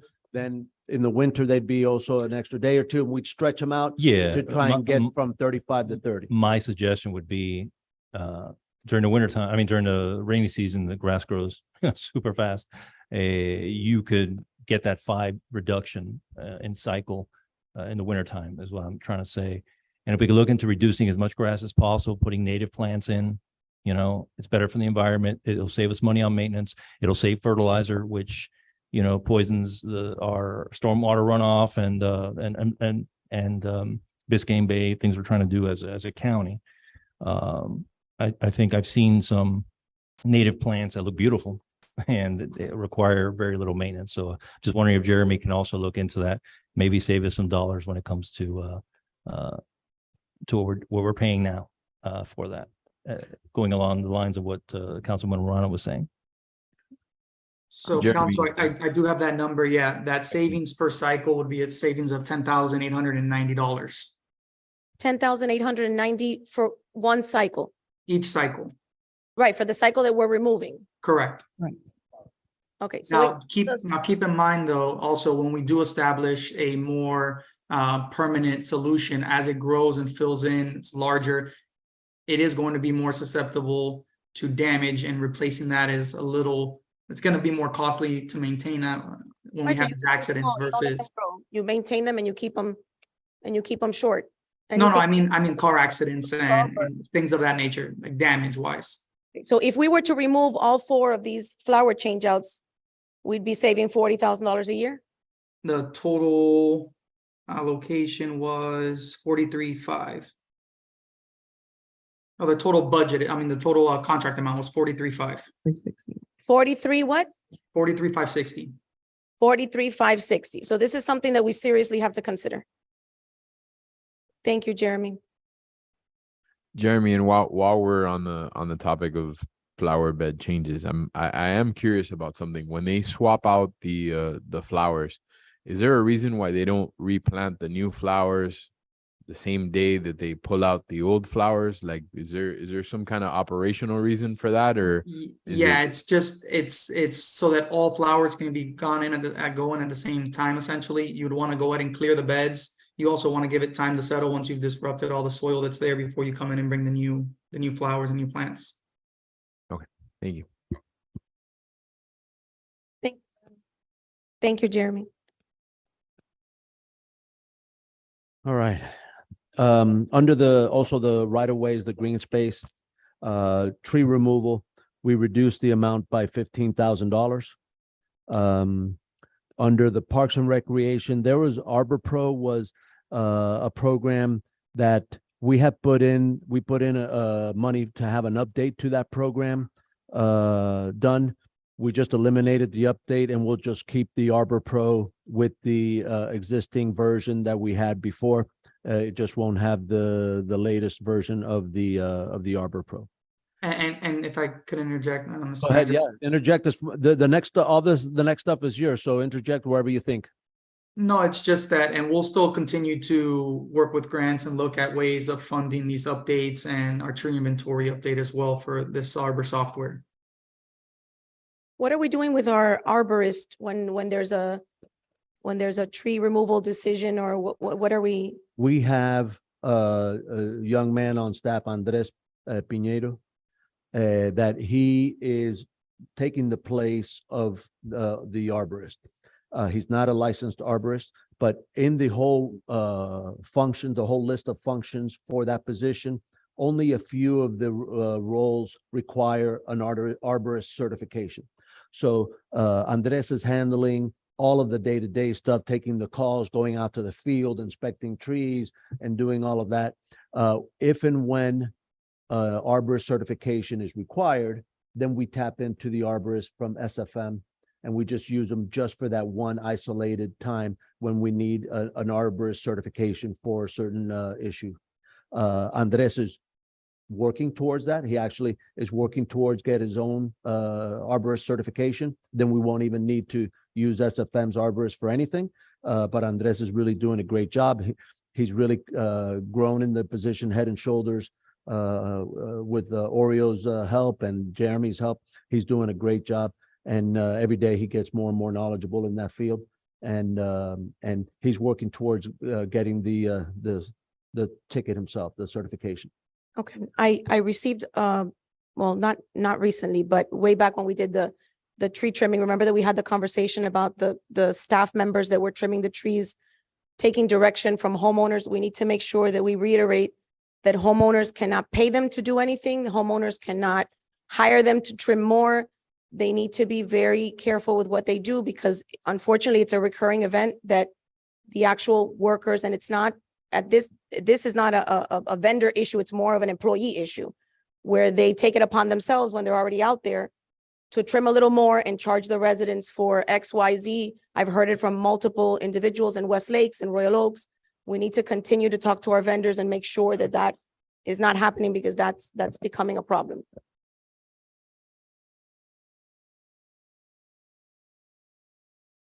Okay, the next item on here is for, the next two items are for Royal Oaks Park.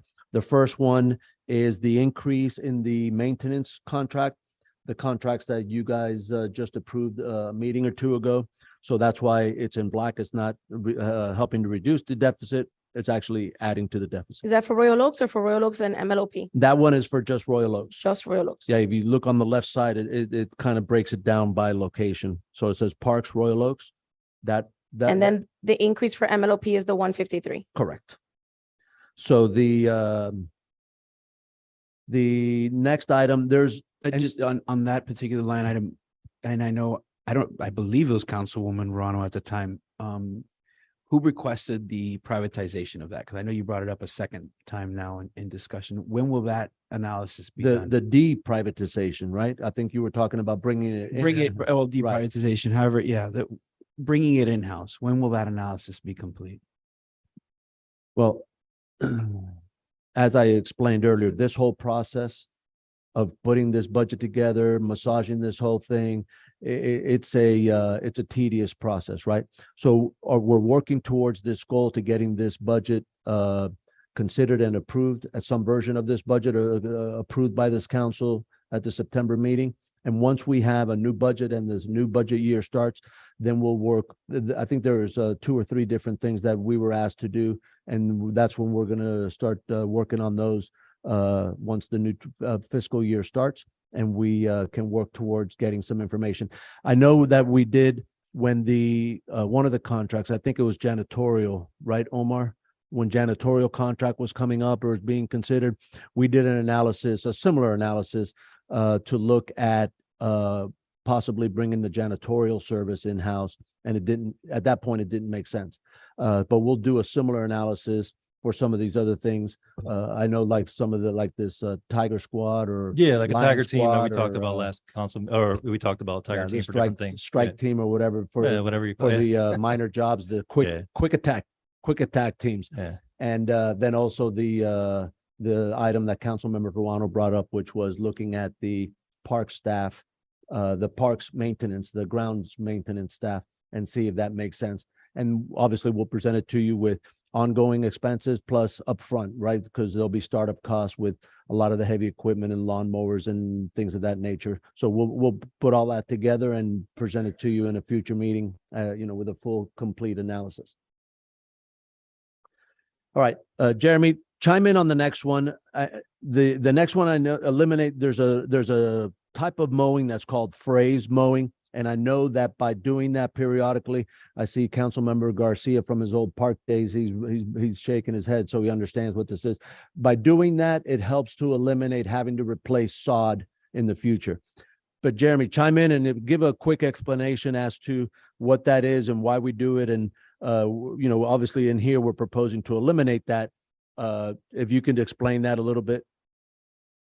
Yes, so phrase mowing is not your typical mowing. It's actually a more aggressive action, a more aggressive program that's taken in order to kind of get rid of, think of it as a deep haircut to get rid of some of that root zone and top layer of even soil that isn't really beneficial for the established turf. So you get rid of that, you'll cut almost a 1/4 inch into the soil and only really allow the stable roots to stay where they're in place, and allow additional space, additional almost aeration to the top level of soil, so that new turf and new growth can start to come in. And it is a huge help. We only do it in the summer when the growing conditions are favorable. And the goal there is like the manager had stated, it does reduce the amount of resodding and establishing from zero that we would have to do. What we're looking to do here is on a one-time basis, go ahead and take that and review after 1 year of not phrase mowing, how we can implement it back.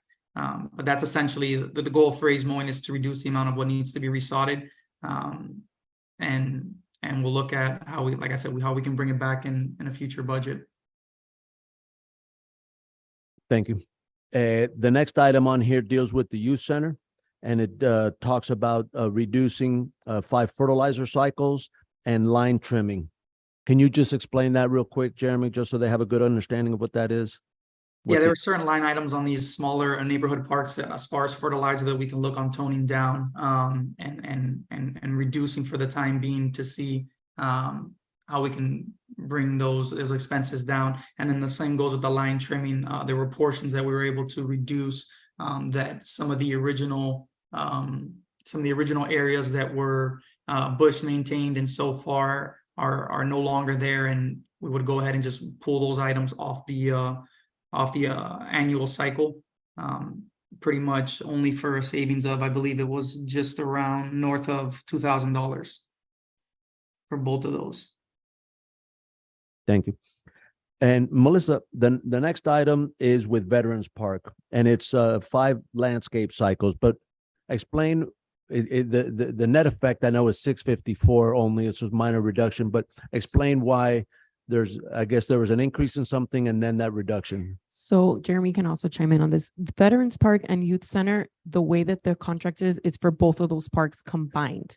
So I get a split out between that one section of the contract for each park. That's the number that I was given. So for the 654, let me see if I find the contract because I brought it.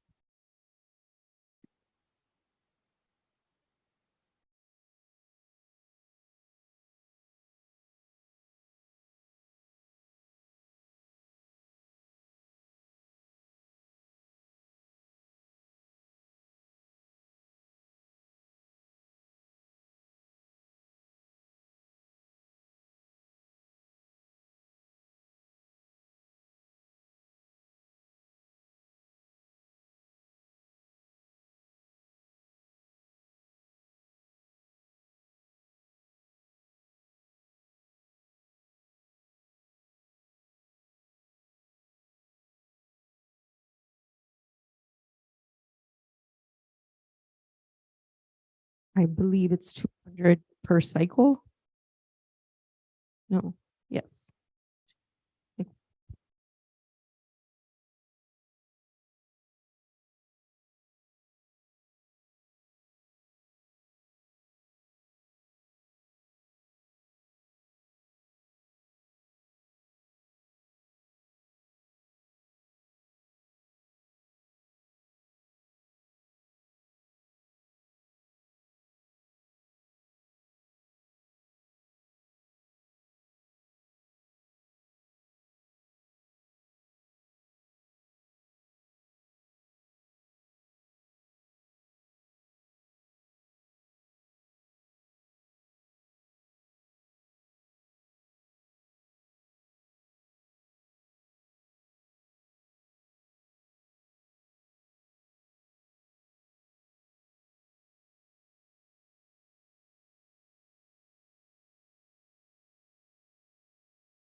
It's reducing the 5 landscape cycles for the 654.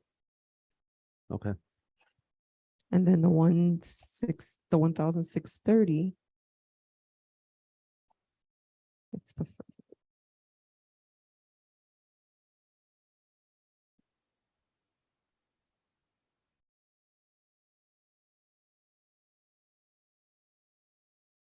and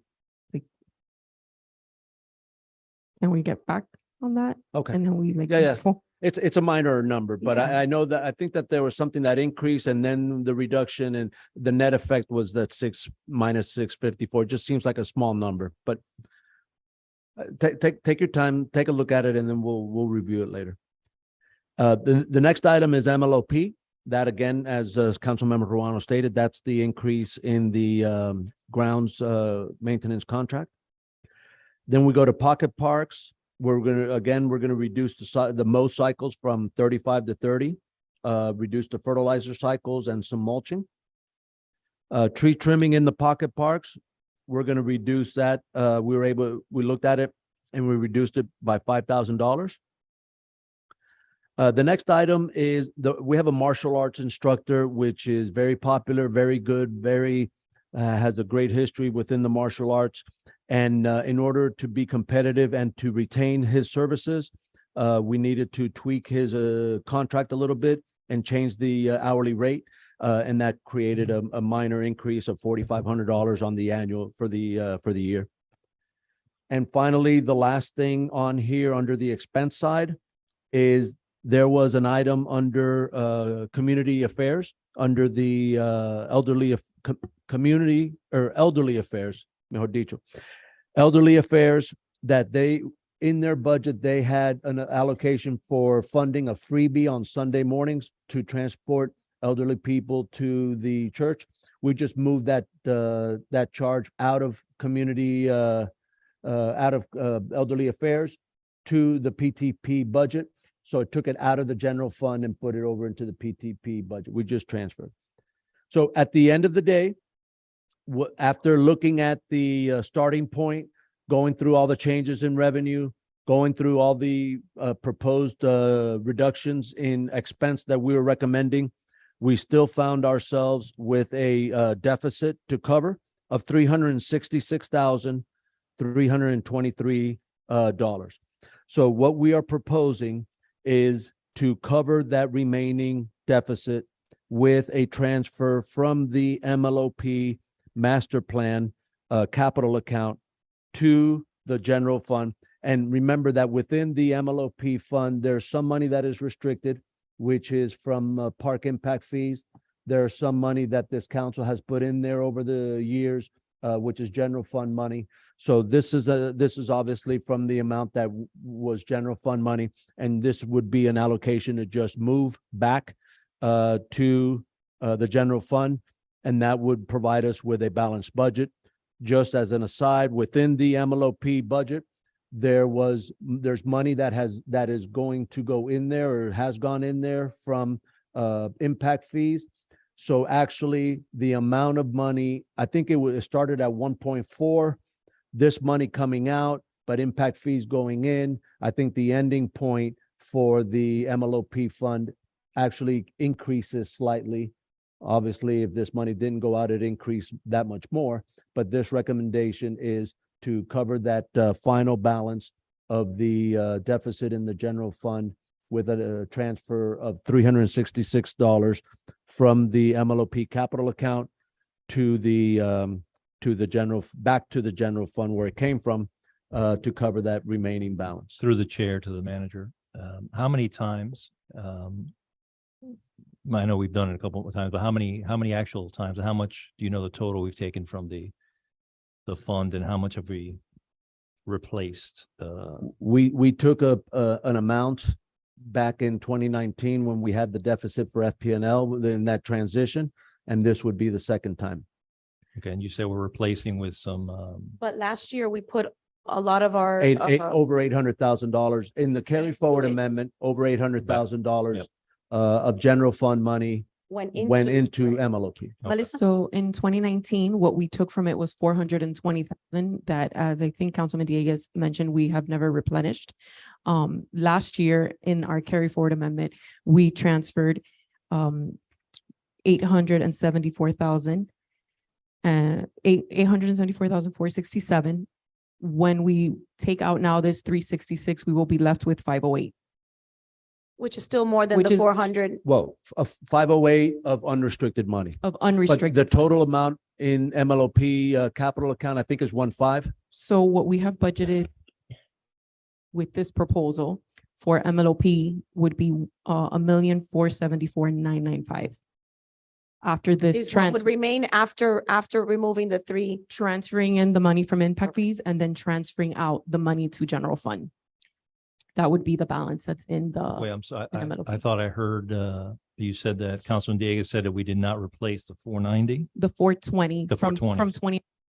Well, That, Well, that we was did never, last year with the Yeah. carry, with the Yeah, carry you're- forward. Okay, you're so- right, we For did. So we did with 800. the. But again, we're still back where we were at the beginning. I just want to be clear before, we start, fist pumping. So. Okay, thank you. Yeah, and again, I just want to reiterate.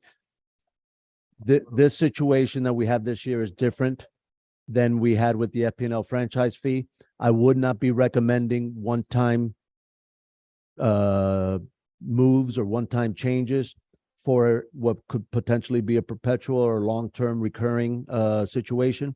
But I think that this will allow us to get through this budget cycle. And then again, we're going to roll our sleeves up and start looking structurally at our entire operation and see and start to plan for potentially, the most likely scenario is there's not going to be this explosion in property values that will help us offset this. There hopefully will be continued growth in property values, but not it's going to be an explosion that would cover an extra $1 million. So we will start working on that.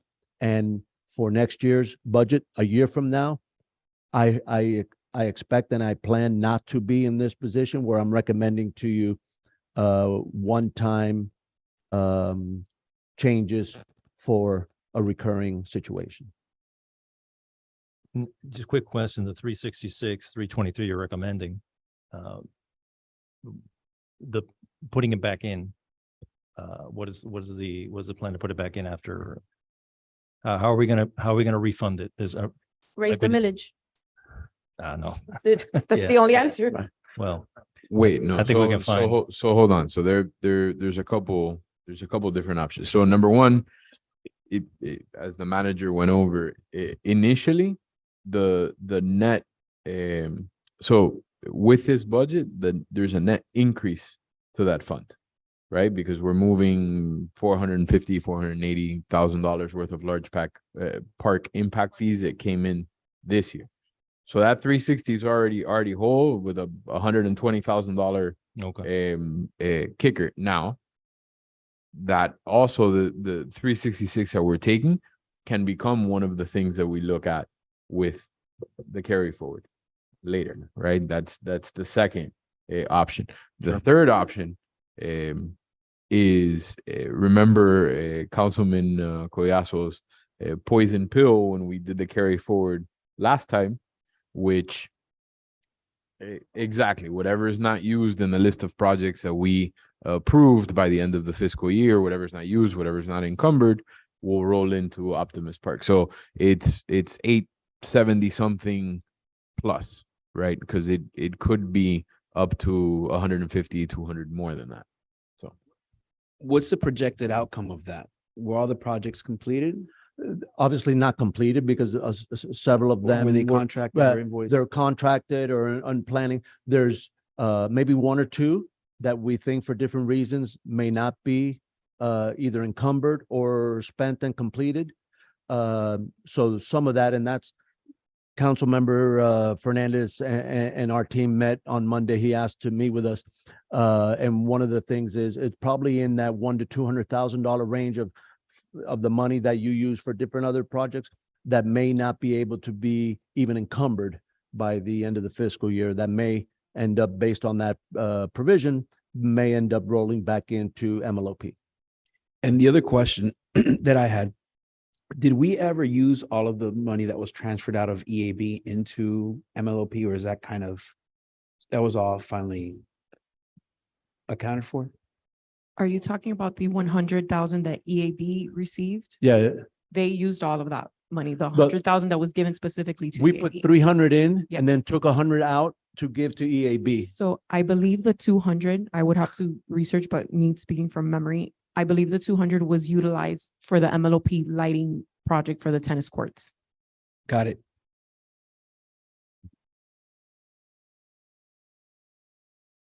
Okay, so that is the end of the presentation of this So particular. that was the short portion of the. That was the short. presentation, Yeah. Now we enter the Yeah. long portion with Melissa. I'm gonna try to go through this as quickly as possible. Yeah, and remember, this was just general fund. So now. Oh, I have a Melissa- question before we move on to that. When I look at the spreadsheet for the budget, I see in tree trimming, there's a reduction from, let's see. I guess it's adopted to proposed or What amended to page? proposed. Haven't done the math here. What But- page are you looking at? I'm on page 14. There's a reduction in tree removal of $18,000. And here I have a reduction of 15,000. And there's a reduction of tree trimming of 36,000. And I don't see a reduction of tree trimming on this sheet. Tree trimming, it's all under Public Works Green Space. So the one sheeter, which is what Yeah. Mr. Manager just went over, is comparing to the budget that was proposed on July 11th, Okay, so then this This- budget, which is what I'm looking at, is comparing to last year's budget. adopted budget, Okay, correct? so we are reducing what we allocated last year for tree trimming by $36,000, and we are reducing tree removal by 18,000. So I think that that's significant. It's not on this cheat sheet paper, but it's significant for us to take a look at, because this is one of the things that people call us the most about, which is trees that they want to know if they can trim themselves because they haven't been trimmed in X amount of years. What is the trimming cycle that we have currently? Jeremy, what is the cycle? Every 3 years, I believe. 3, but this may be changing it to every 4, right? So it's still keeping the 3-year annual cycle. But that account also accounts for out of cycle trimming when something is well overgrown and needs to be handled right then and there that year. So that'll account for both of it. And I believe, Melissa, if I'm not mistaken, the idea with the reduction there is we will look at funding a little bit more of it from the FP&L franchise fee portion as well. That is correct. I was gonna say that, but I didn't get the opportunity. So Right, yes, and the overage in the franchise fee is what, 100,000? what we're proposing, 135? budget is 135. It potentially may come in more than that. And that is for trees and sidewalks? That and is streets. for what the ordinance states it can be utilized for is tree trimming, street repair and repaving, sidewalk repair and repaving, street light repair and repaving, tree removal, tree planting, and anything that we would need to transfer out to stormwater for any stormwater project. Right, so based on the cost of the projects, the stormwater projects that we're doing now, $130,000 doesn't buy us anything, unfortunately. So I think that we need to, on top of the things that we've discussed that we want to consider adding back into the budget or finding a way to fund, I definitely think that tree trimming is important. Reducing that, we would be reducing the proposed budget, would be reducing tree trimming to 153 per year, which I don't know how many trees that can get us trimmed, but I do know that, for example, in Royal Palm, we spend 50 to 55 maybe just to trim, 108 houses. So this does not get us a lot of tree trimming. So keep that in mind. We're not going to get a lot of sidewalks and potholes and trees trimmed with this reduction, even though it's not on the big piece of paper that we went through. It is on the actual line by line item Counselor. budget. What we're gonna do, and we'll work on that over the next week or two, and to send to you, probably about a week, is to kind of do like a little recap on some of the infrastructure items. Because some of these are in different areas, like sometimes under the the pocket parks or the right of ways. And so sometimes this budget it's right for accounting purposes, right? Or for us to account for things and to allocate them to the right center, finance center. But what we're going to do is I'm going to give you a recap of like tree trimming overall and from all sources, because sometimes it gets funded from PTP or not PTP, but from different sources. Different sources will fund certain things, right?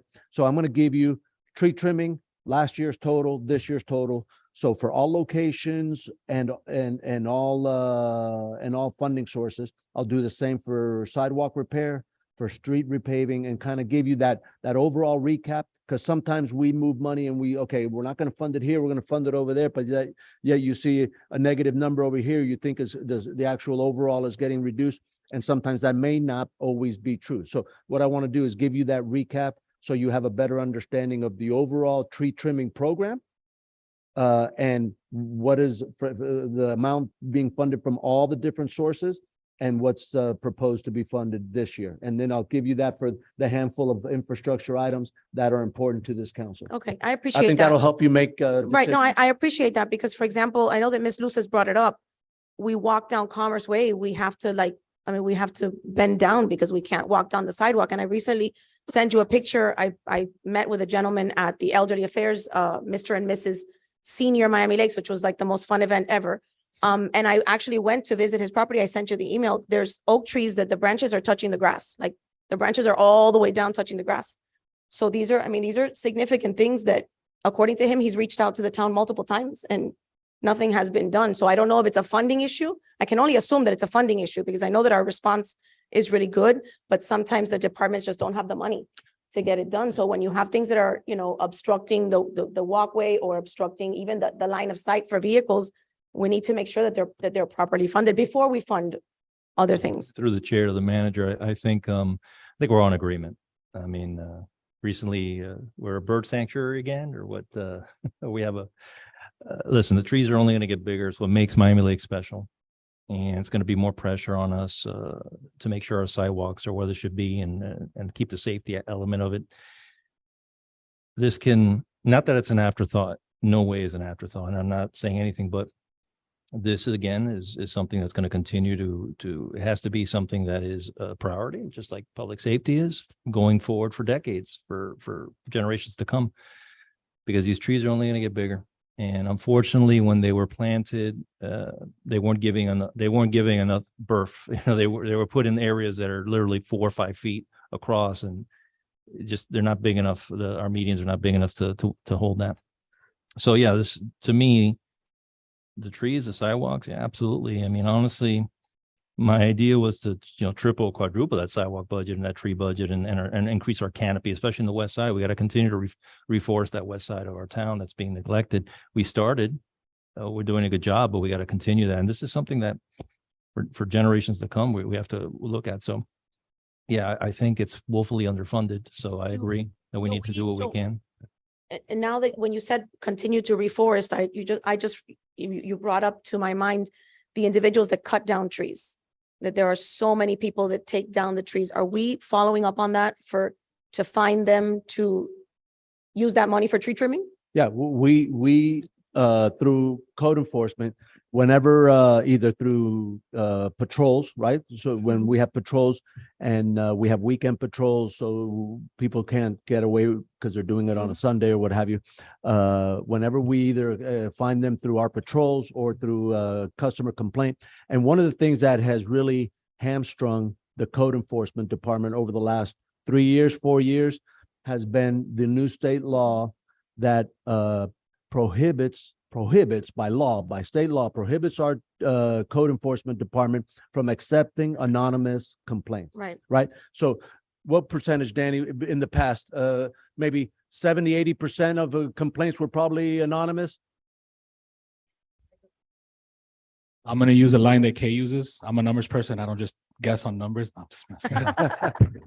But yeah, I also wanted to add, Councilwoman, we also are hamstrung with a legislation where allows private property owners to obtain a letter from a certified arborist where they could go ahead and proceed with removing that tree without any type of recourse. So that's another issue. Right, because I know that we used to use that funding I mean, I call you all the time. I'm not an anonymous complaint. I give you my name and my, but whenever I see something, especially on the weekends, because that, first of all, it's something that should not be happening.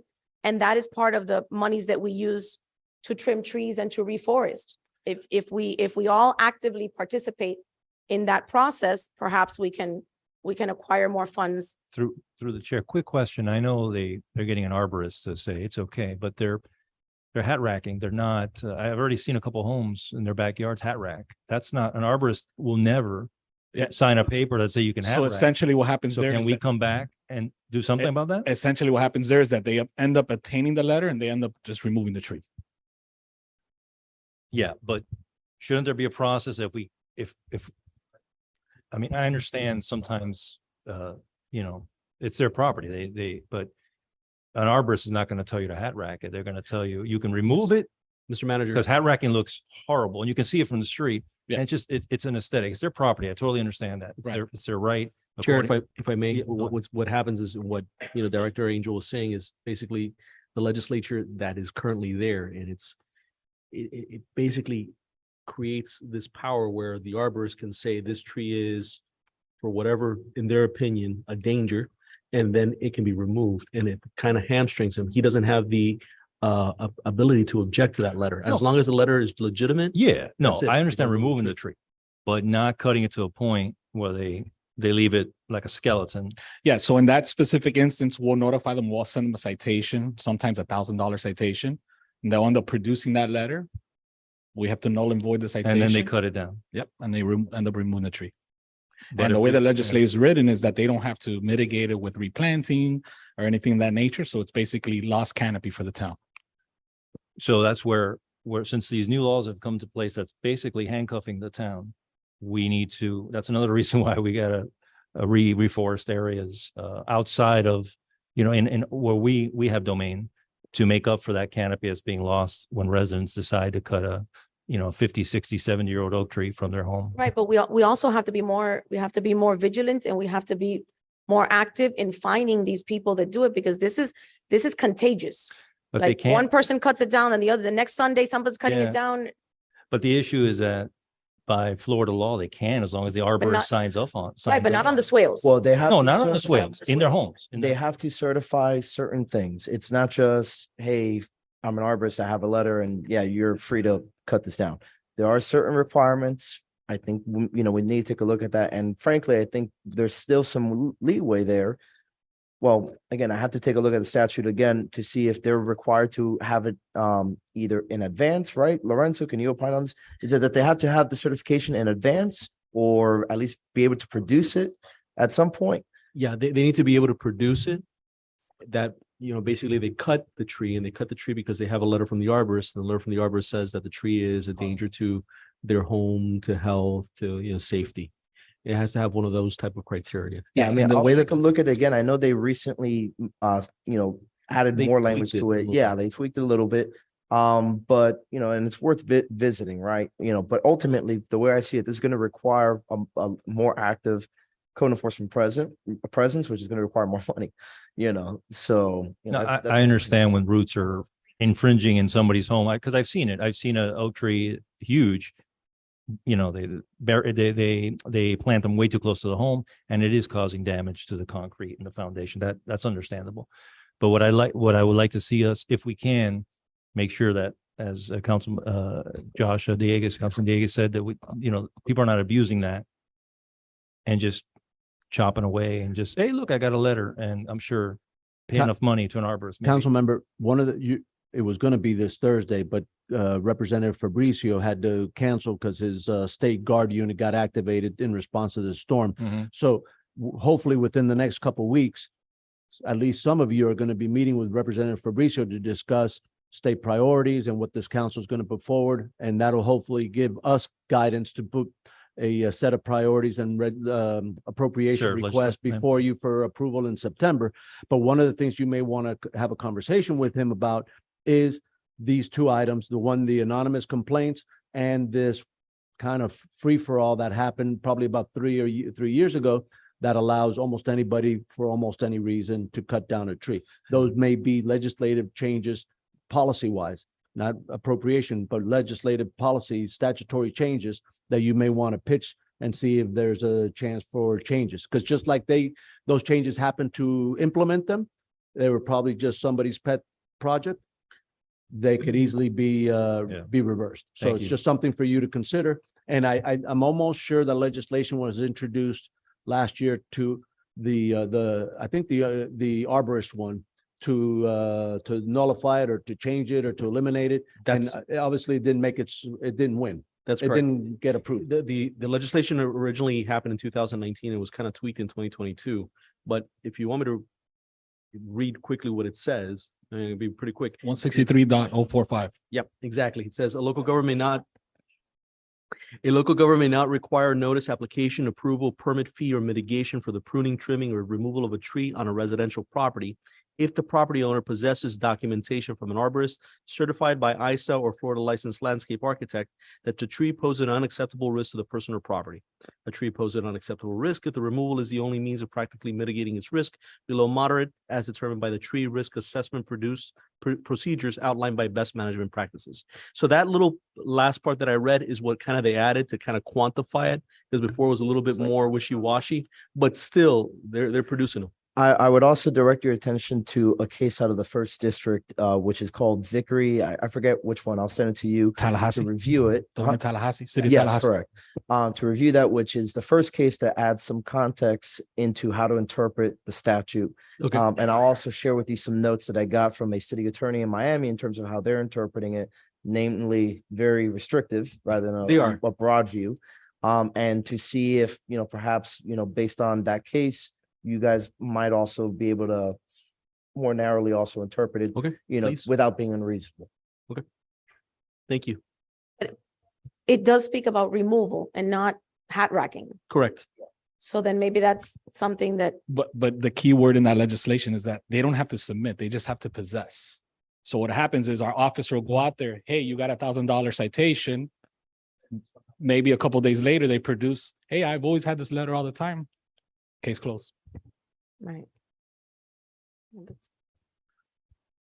Melissa? Okay, I'm gonna try to fly through this. As I mentioned before, the one sheeter that we just went through is comparing the July 11th preliminary budget to what the current budget is and what those changes were so that it's transparent for you to know what has happened since then. What this presentation is now comparing last year's adopted budget to what the budget is being proposed for right now. The budget overview will begin with the general fund.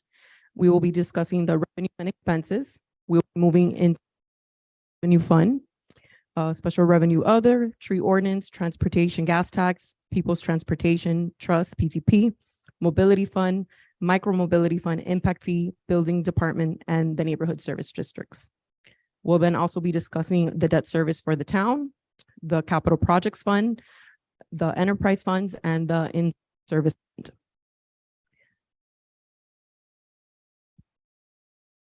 So fund revenues for fiscal year 23-24 is being proposed at 20,236,420. As you can see, 45% of that is solely our farm taxes. Our ad valorem property values increased by 9.3%. However, during the council action that was taken in July, we went to the rollback rate of 2.072, which decreased our revenue by 828,746, which we have discussed already, how to make up for that. Our is my mic going in and out? No. Hello? Hello? Maybe I'll be a first one day, you never know.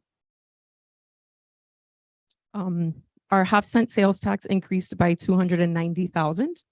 Utility taxes increased by 231. You can see the breakdown for each for electric, water, and gas. Our FPL franchise fee surplus, we're projecting a $10,000 increase. State revenue sharings increased by 29,000. Communication sales tax increased by 28, which was a surprise to us since it's been slowly declining, but it had a small increase from last year.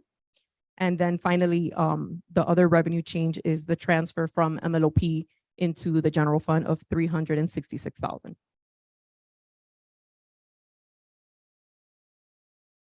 The historical property tax roll continues to rise. It's at 4.52 this fiscal year.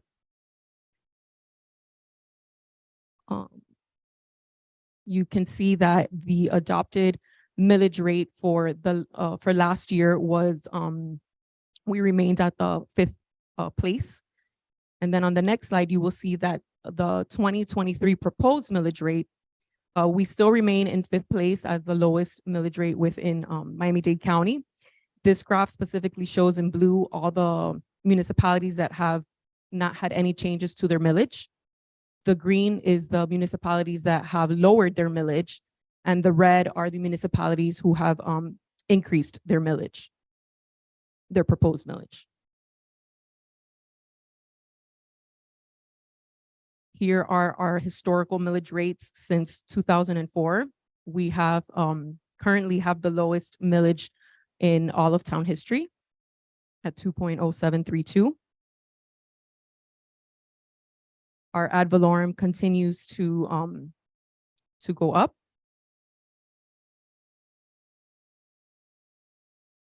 And the average taxable value for a Miami Laker residential is 280,651. This dollar bill reflects their tax dollar distribution.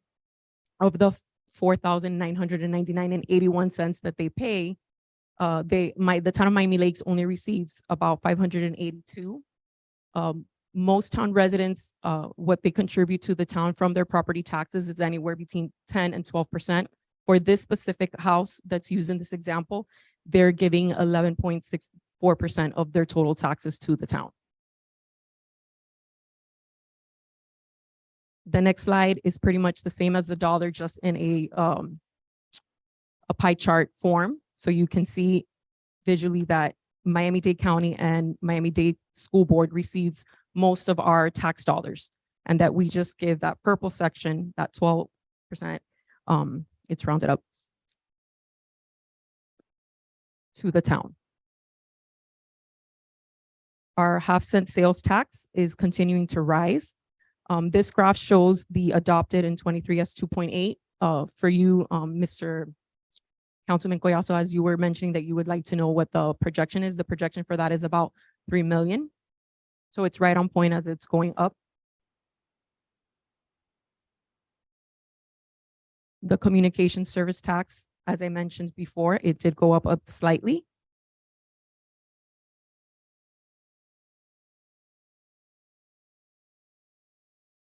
State revenue sharing also going up slightly. Utility service tax going up slightly.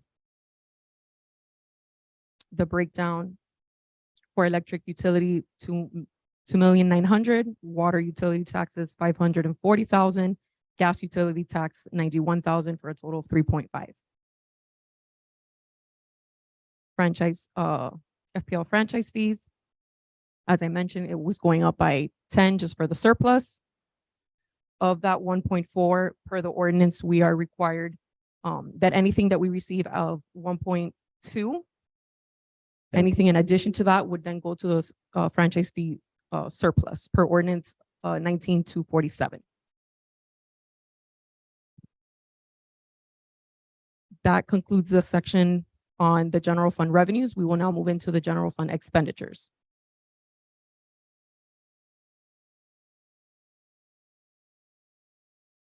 I've been notified that the RT department is asking that I pause for a moment.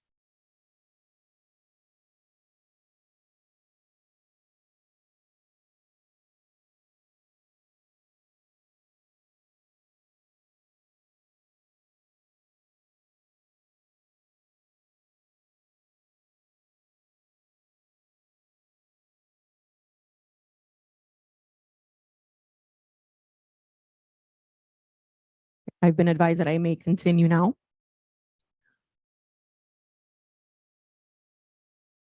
And now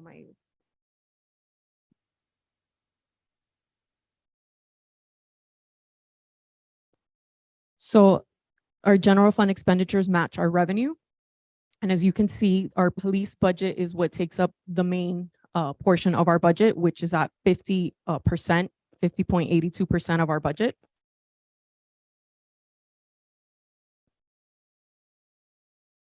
Our operating expenses continue to rise as the years progress.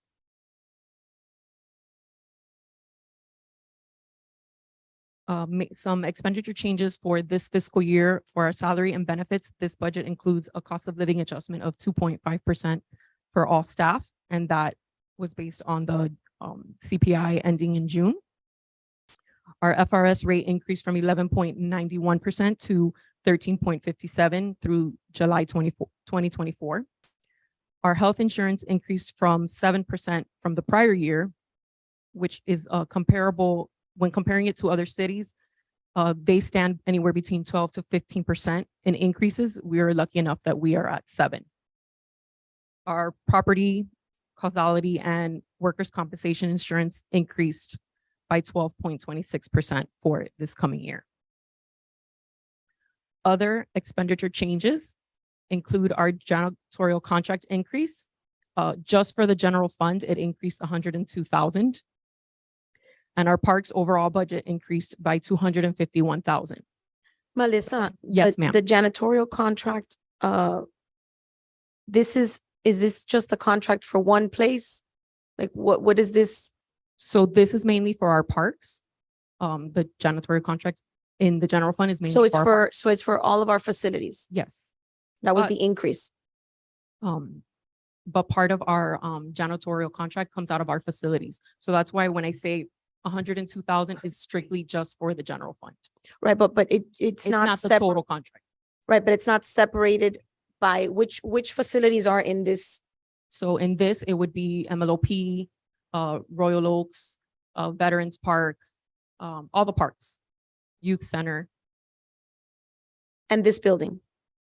This building, it comes out of our facilities. So this building is the one that is in facilities? Yes, ma'am. Okay, thank you. Our police patrol services increased from prior year by 510,000. And that's mainly due to increase in overall personnel expenses, salaries, retirement. And their county overhead has been the highest in the last 10 years, which is at 7.14%.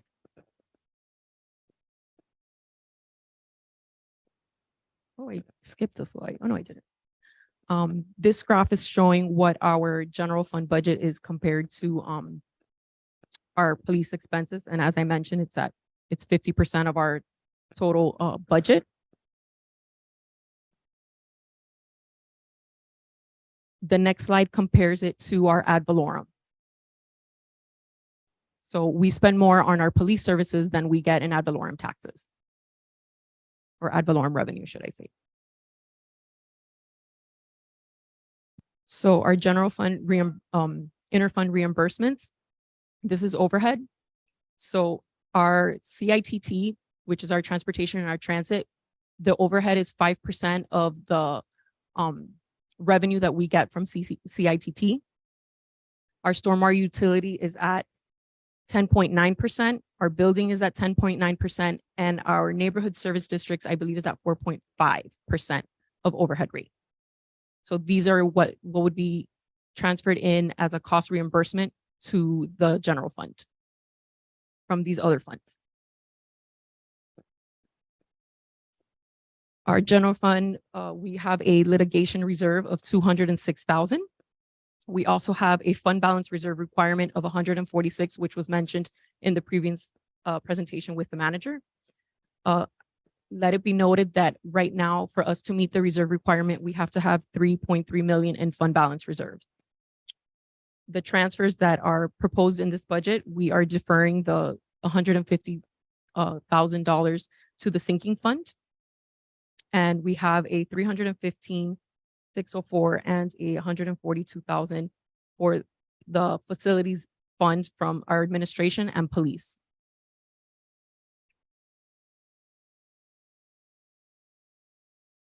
Our special revenue funds consist of special revenue others, tree ordinance, local option gas tax, People's Transportation Trust, Mobility Fee Trust, micromobility, impact fees, building department, and our neighborhood service districts. In this fiscal year, the largest amount that we have in our special revenue fund is from our impact fees at about 4 million, which is 32.89% of the total special revenue budget.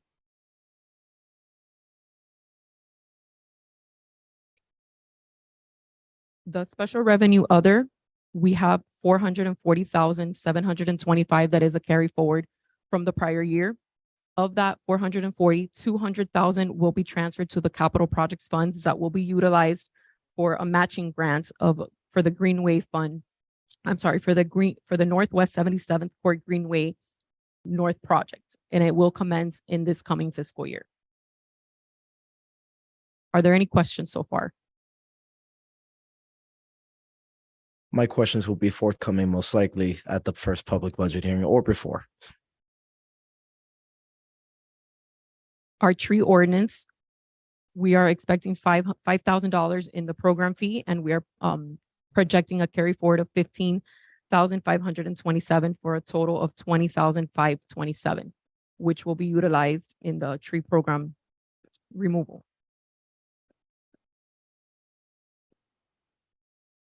Our local option gas tax. This graph reflects what the adopted budget was at 385, but the projection is about 400,000. So it is well in line with what we are proposing of 403 for next fiscal year.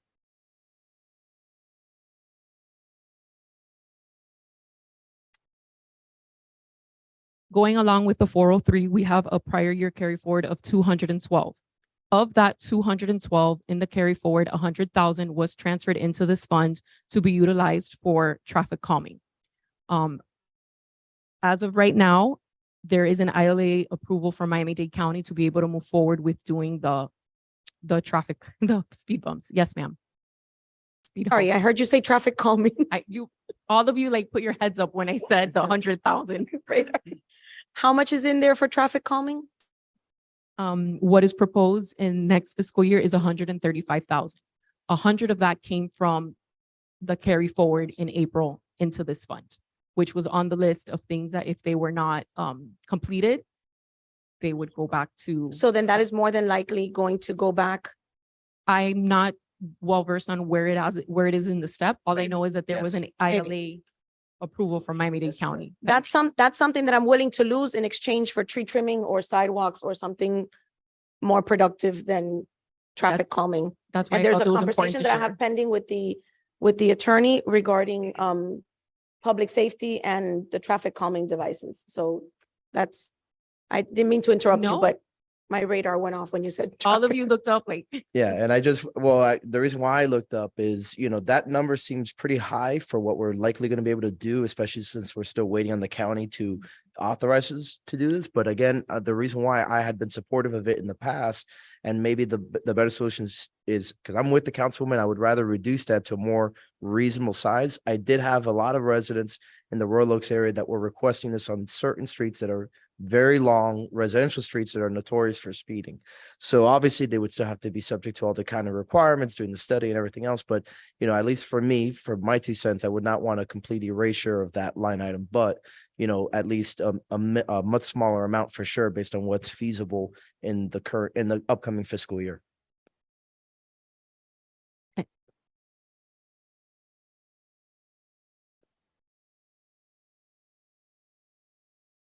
Good evening. I just wanted to point out that this item, traffic calming, a portion of it is also used to maintain the existing traffic calming devices that we have.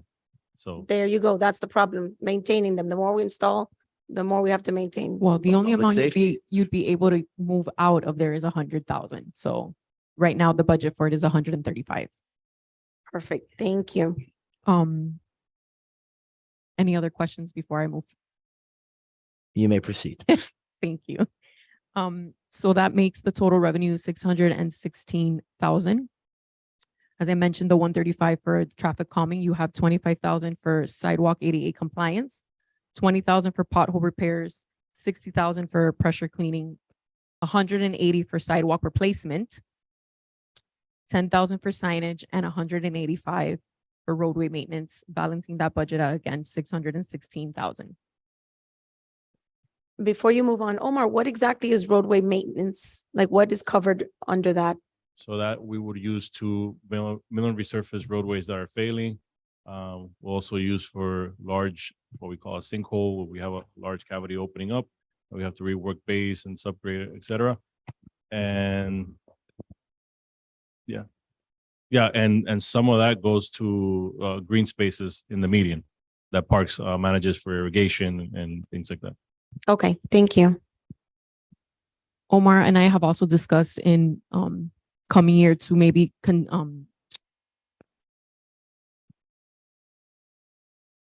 thank you. The word was escaping me, to consolidate some of these accounts like pothole repairs to be part of the roadway maintenance, because it essentially is the same thing, so that he doesn't have to split up his POs and things. So we're going to look into consolidating some of these accounts. Moving into transportation.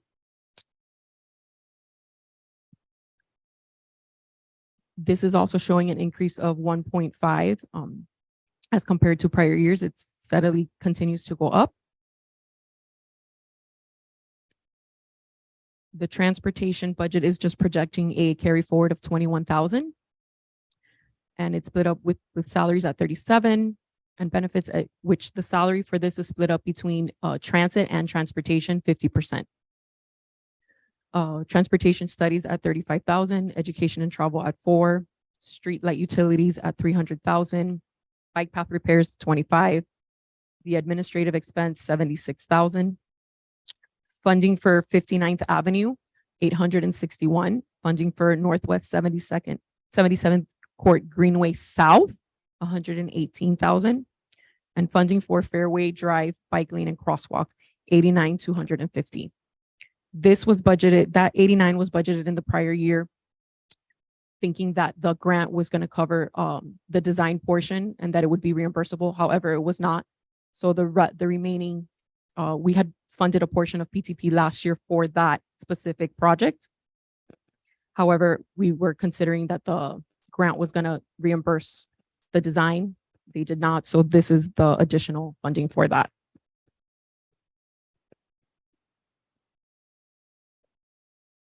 Transit is also increasing from the prior year slightly.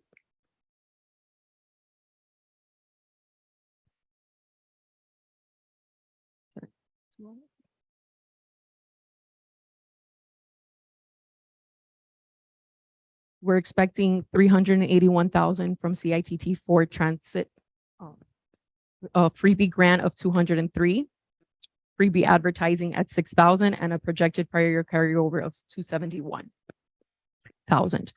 Again, the salaries and benefits are split between 50% transit and 50% transportation at 37,743, 40,000 for transit studies, 4,000 for education and travel, freebie service at 415,000, insurance for all our bus shelters, 34,323, repair and maintenance 40, promotional activities 5,000, administrative support 19,062.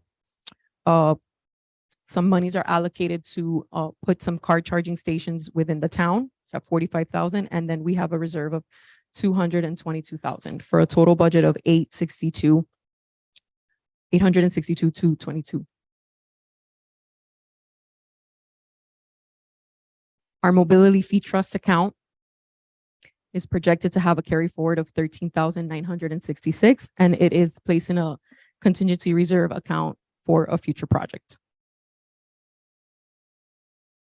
Our micro mobility fund, we are anticipating to receive 23,000 in next fiscal year, and we have a projected carry forward of 49,600 for a total of 72,600. We are allocating that 72,000 to repair and maintenance of sidewalks, because based on the ordinance for the micromobility fund, it allows us to be able to utilize those funds for that.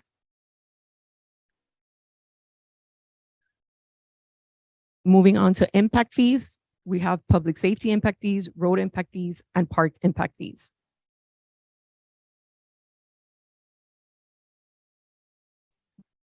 Our public safety impact fees are, we have a projected carry forward of 259,000, and that will be utilized in our machinery and equipment account that it was proposed for fixed LPRs. Our road impact fees is at 1.8 million, and this funding is a rebudget from the prior year, and it is to be utilized towards 59th Avenue roadway extension project. Our impact fees parks improvement, we have a projected prior year carryover of 490,000, which will be transferred into the MLOP master plan in our capital fund, or is being proposed to be transferred. Our parks open space, we have a projected prior year carry forward of 1.5 million. Of that 1.5 million in fiscal 25, we have earmarked 50% of a matching grant of 100,000 for a linear park along Northwest 109th Street and Northwest 57th Court. So we have already earmarked that money for that matching grant.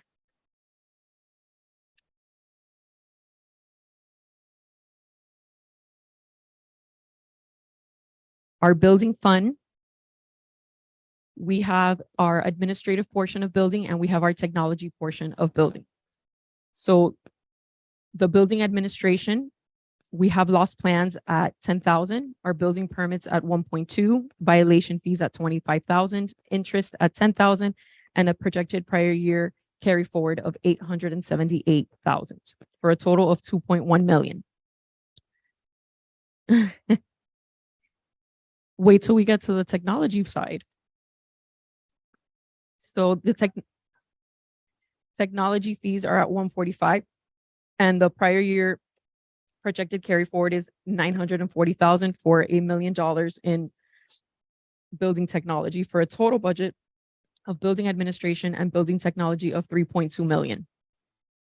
On the administrative side, expenditures include 1.3 million in personnel expenses, 189,000 in administrative expenses, 68,000 in the building portion of town hall, property and liability insurance at 42,000, operating expenses at 59,000, and the contingency reserve at 418 for a total budget of 2.1 million.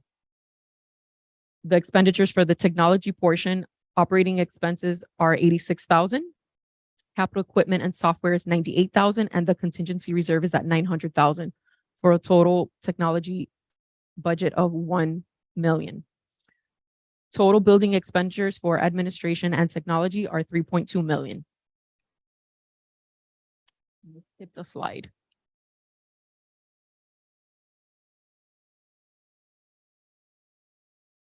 Our neighborhood service districts.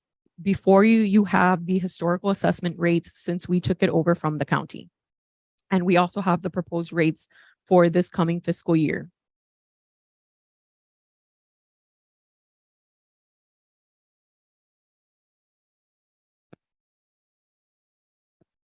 Our special assessments for all the districts totals 1.5 million, transponders at 4,000, and a projected carry forward for all districts of 223,000 for a total budget of 1.7 million. Miami Lake Section 1's total budget, excluding reserves, is 271,815. Loch Lomond, 424,213. Royal Oak Section 1, 422,000. Royal Oaks East, 419,000. Lake Patricia, 20,000. Lake Hilda, 20,000. And the contingency reserve for all districts combined is 171,000 for a total budget of 1.7 million. Our debt service. Melissa, Yes, before we move on from this, I have a pending conversation with Lorenzo regarding the NSDs and their ordinances. Are you going to be meeting with the other council members, or can you, so that we can all be on the same page before we adopt the budget for the NSDs, so that we can review the expenditures and make sure that they're within what the ordinance allows or what the ordinances allow? Sure. I mean, Because this is something that we're going to approve in a couple of weeks. So, because I've asked Lorenzo to meet with him so that we can review the ordinances. The day that we had the sunshine meeting, we never got to it because it dragged on for a very long time. Okay. So just before we approve the budget, it'd be great if we could all meet with him and be on the same page. We can if you want to, just to discuss that. We have a pending phone call on Wednesday at noon. Tomorrow at noon, yes. I don't know, well, we have, to post it as a sunshine meeting, it's not enough time. Right. We can postpone it till, I'll have Gina reach out to everyone and, We'll discuss it tomorrow and then we can go from there. Okay. Whatever you like. Councilwoman.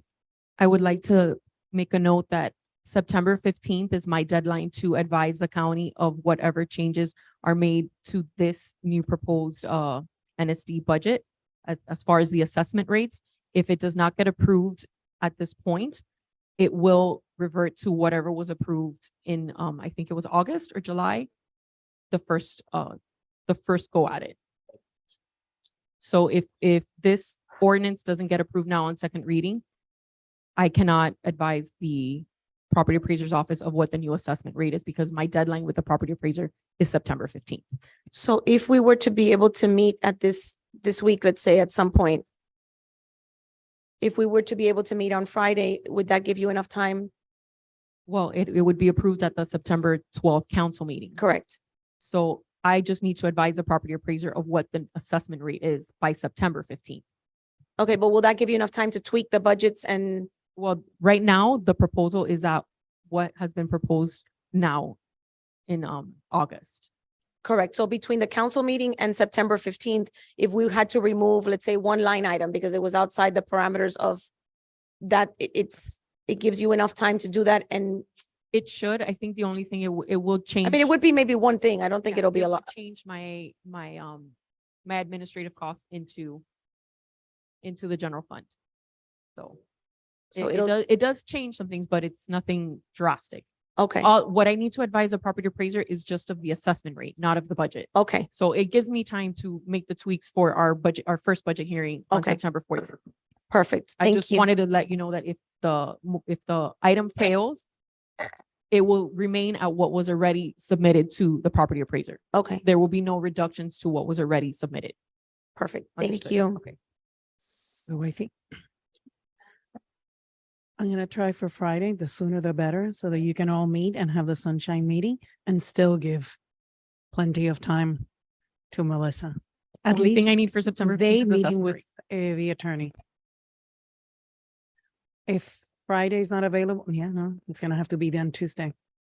You're not available? I have a funeral to attend, Oh. a dear friend of mine, Henry Ross. Okay, so I'd rather do it now.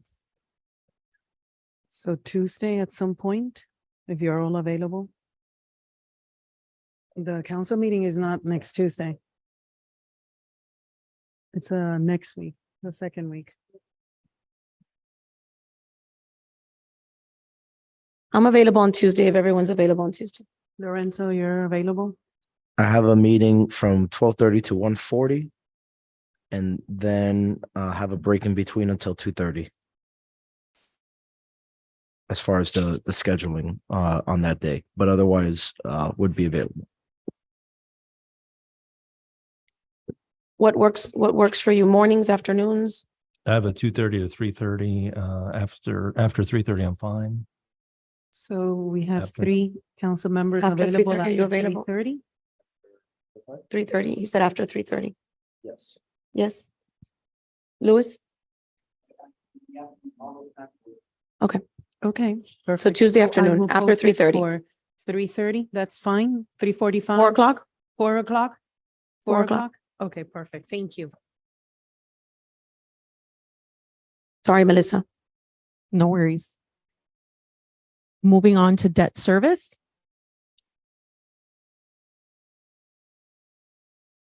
So our special obligation bond series 2022 matures in 2040. The principal interest and less federal subsidy is 541,656. Our QNIP, which matures now in this fiscal year. So in 2025, we will have an extra 142,474. Our stormwater revenue bond also matures in 2024. Our payment is 54,827. Our FEMA stormwater drainage project, it matures in 2026 and it's 15,734. Our stormwater utility bond series 2021 matures in 2051. And our principal and interest payment for this fiscal year is 831,550. By the way, that 142, that's general fund. Our capital projects fund. Our capital projects fund budget is 21,499,916. 80% of our capital projects fund is transportation projects. Our funding sources are 10 million are from grants, 490 is from impact fees, park impact fees.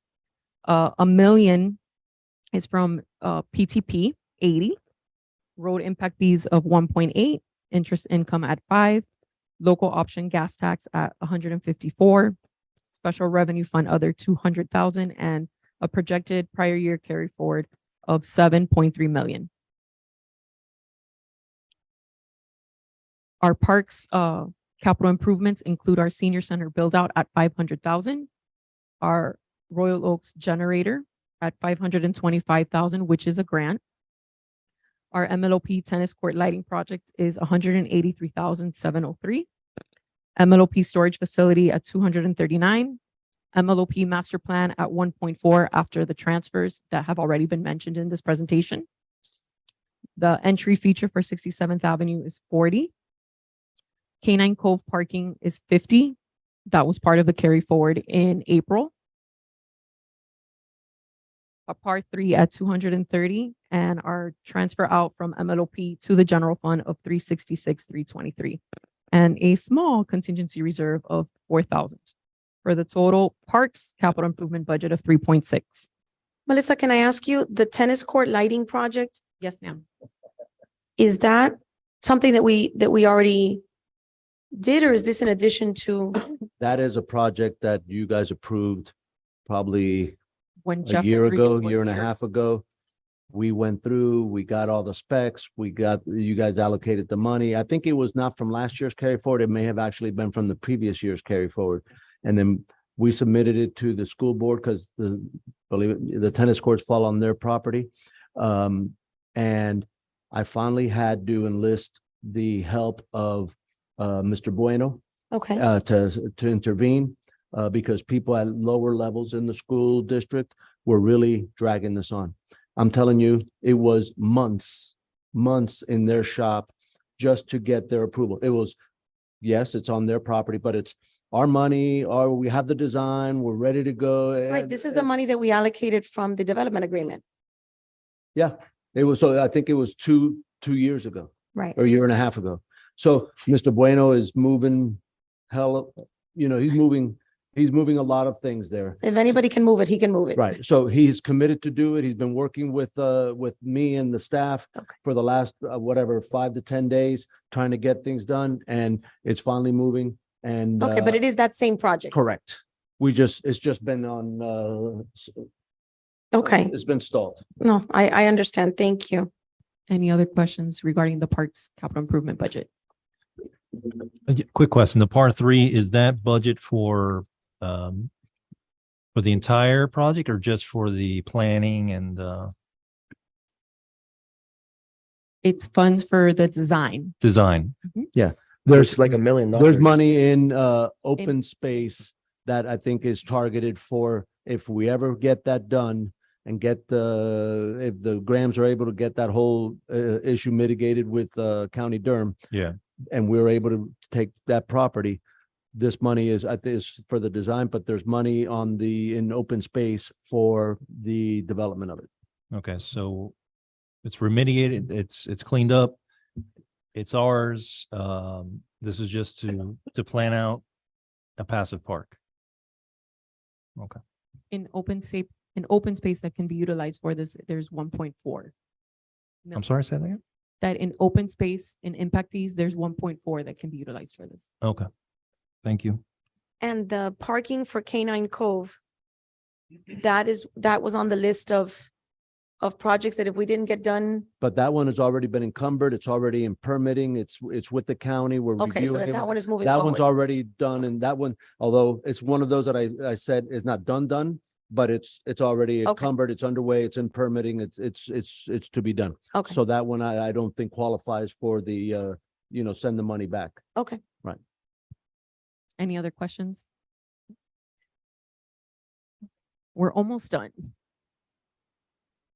Moving into our transportation capital improvements, we have a streetlight project of 494,000, a safe routes to school for Bob Graham at 115, Miami Lakes Green 77th Court Greenway South 118, Miami Lakes Green 77th Court North Greenway North at 200,000, Miami Lakes Park West bicycle and pedestrian improvement 123,000, Miami Lakes Green 2.0 695,000, Palmetto Expressway turn lanes 353,000, Fairway Drive bike lane and crosswalk 80,000, and 59th Avenue roadway extension at 14.7 million, with a contingency reserve of 402,000 for a total transportation budget of 17.3 million. Any questions regarding the transportation budget? Through the chair to the manager, how's the FAA on that? Did we get an update on? We got the consultant that has to make the changes to the report that the FAA requested is already working on it. They originally gave us 90-day ETA. Omar twisted some arms over there and they're going to do it within 30 days. So we hope that we'll have that report to resubmit to the FAA and then we can get this project going. Thank So- you. Thank you, Omar. Are any of these projects on the list of projects that may not be done and may, No, ma'am. No, no? these are all older projects that are grant funded that we probably got some of these awarded 4 or 5 years ago. And now some of them are in design, some of them are actually getting close to construction. Okay, The Greenway South and Greenway North are new projects that are coming online for next fiscal year. Everything else is, as the manager said, stuff that's just being carried forward or moving along. Any other transportation questions?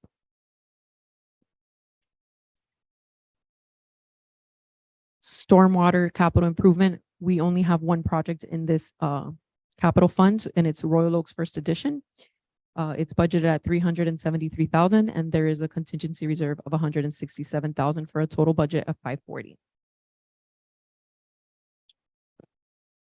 The infrastructure sinking fund.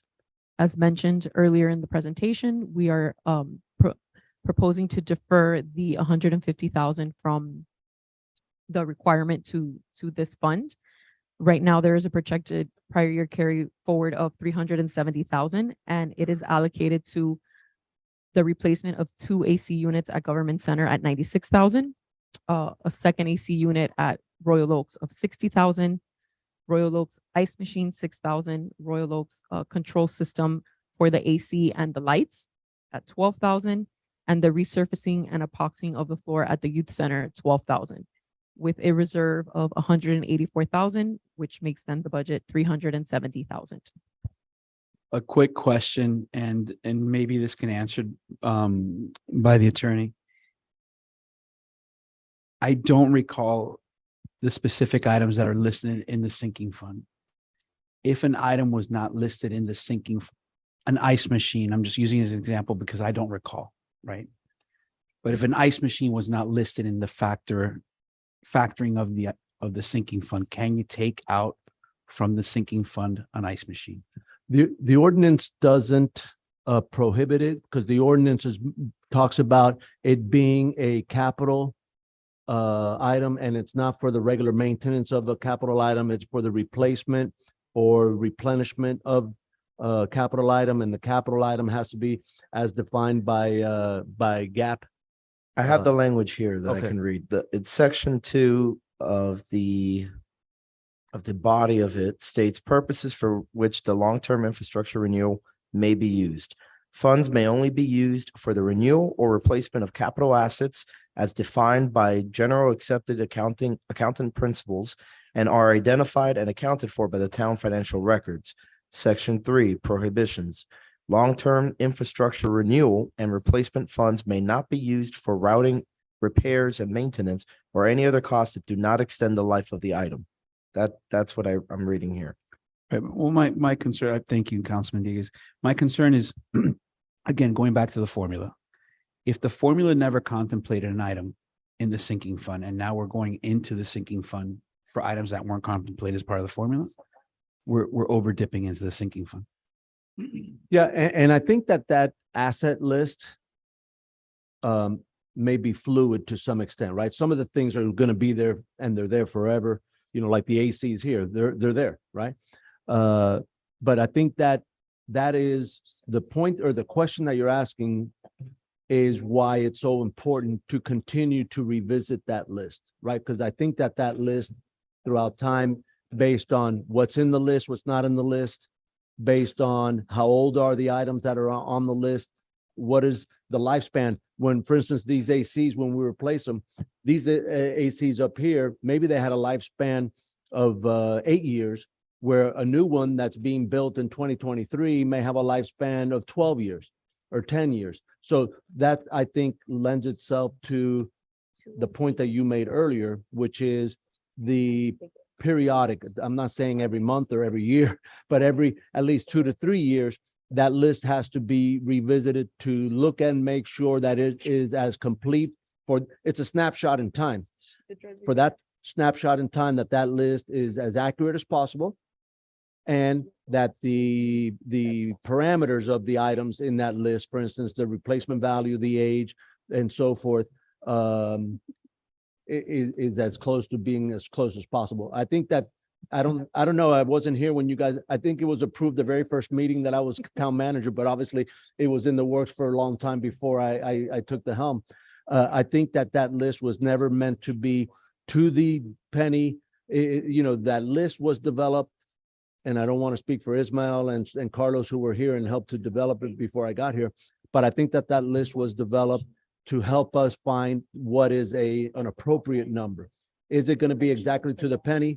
You know, maybe the right number was 149 or 160, you know, but that number is an approximation that will give us for our capital assets to be able to replace them periodically.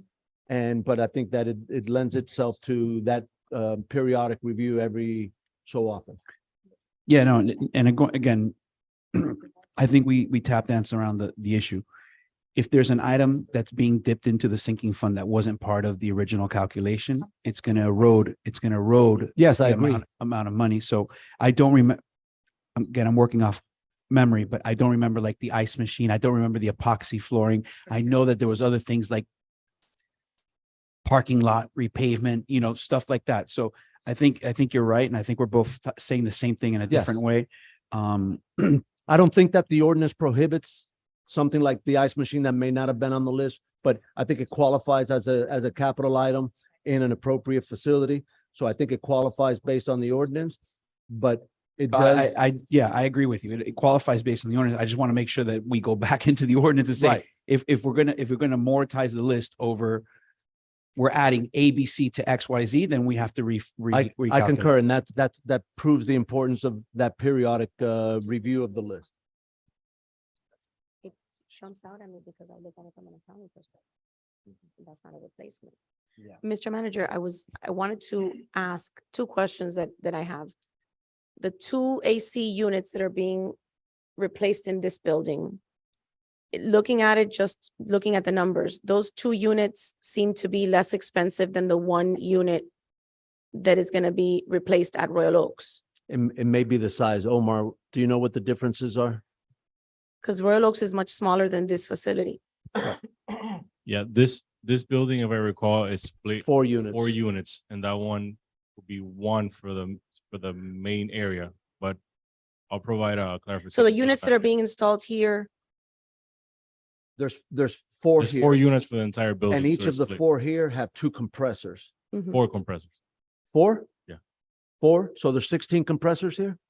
I thought it was 2 for each, so then, No, if I remember, I'll clarify tomorrow with Dario, but if I Got it. remember correctly. it's but that. it may be that they're smaller size. right? Or the ones at Royal Oaks is maybe a bigger size of care, covers a bigger, a bigger, square foot. Okay. And then another thing that jumped out at me, even before we read the resolution, the resurfacing of the floors at the youth center to me are more of a repair and maintenance item than a capital replacement.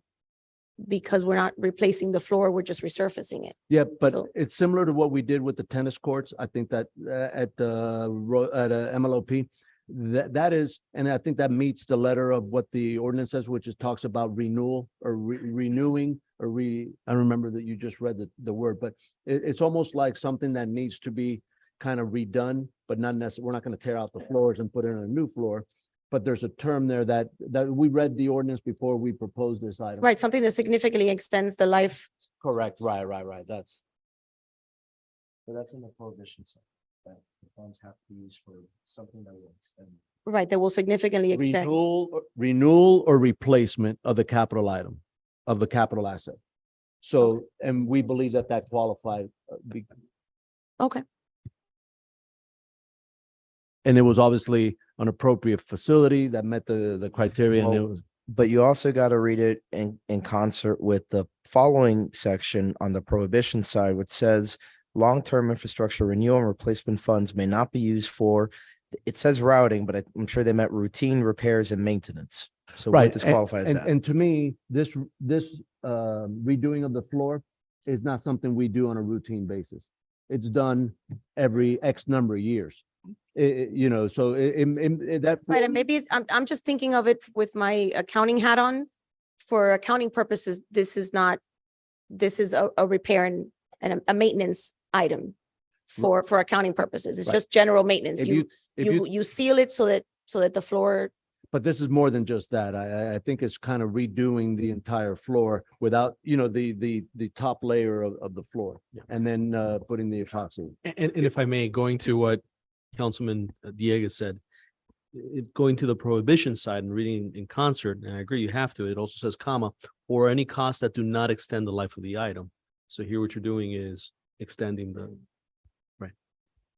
Yeah, I think if you were like waxing the floor or polishing the floor, then that for sure would be maintenance. But I think this is the equivalent of you retiling the floor. If it was tile, you'd be retiling it. And I think that, I interpret that as waxing. no. It's, yes. Yep. That's fine. It just drew my attention.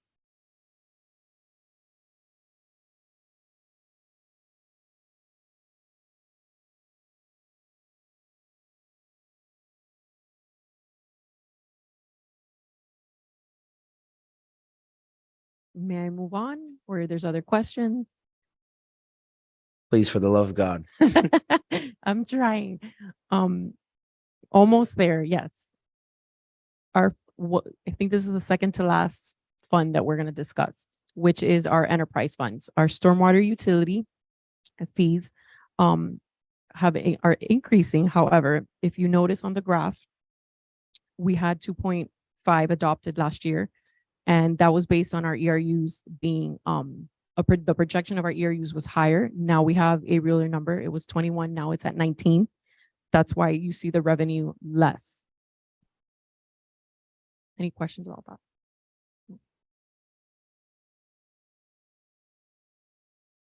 Our stormwater utility fund is, we're projecting 2.4, as I mentioned, in stormwater utility fees, interest income at 10,000 and a projected prior year carry forward of 1.4 for a total of 3.9. The expenses for this fund are 285,000 in canal maintenance, 191,000 in repair and maintenance, 225,000 for professional services, NDPDS costs at 32,000, insurance at 15, our debt service for the bond at 902, renewal and replacement at 55,000, our back truck lease at 96,000, salary and benefits 459,000, administrative expense of 149,000, and other operating expense, workshops, fuel, 69,500, with the contingency reserve at 1.4. again, for the budget of 3.9. Through the chair, what is a NDPDES cost? That is the National Pollutant Discharge Elimination System. It's part, I hope I said it right, if not, I'm gonna get. You did. Well, so that's what we. Keep people from dumping or catching them and So that's what we have to follow through the MS4 permit that we're co-permittees with the county for us owning and maintaining our own stormwater system. So they oversee that. it's part of the National Flood Insurance Program, right? That certification for us no, it's got nothing to do with that? Okay. Okay, It's thanks. for the man. stormwater system.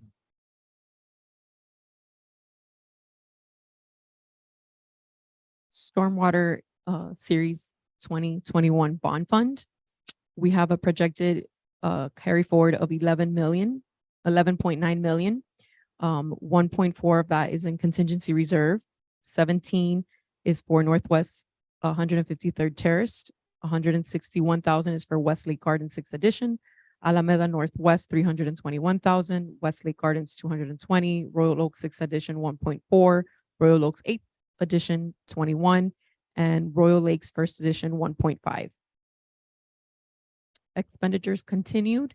We have 34,000 for Northwest 159th, 14 for Northwest 167th, 44 for Northwest 83rd, 13 for Loch Lomond, 3.3 million for Commerce Way, 45,000 for canal stabilization, 1.9 for Westlake Garden First Edition, Genesis Oak 14,000, Francesca Mary 29,000, Royal Oaks First Edition 1.4 for a total of 11.9 million.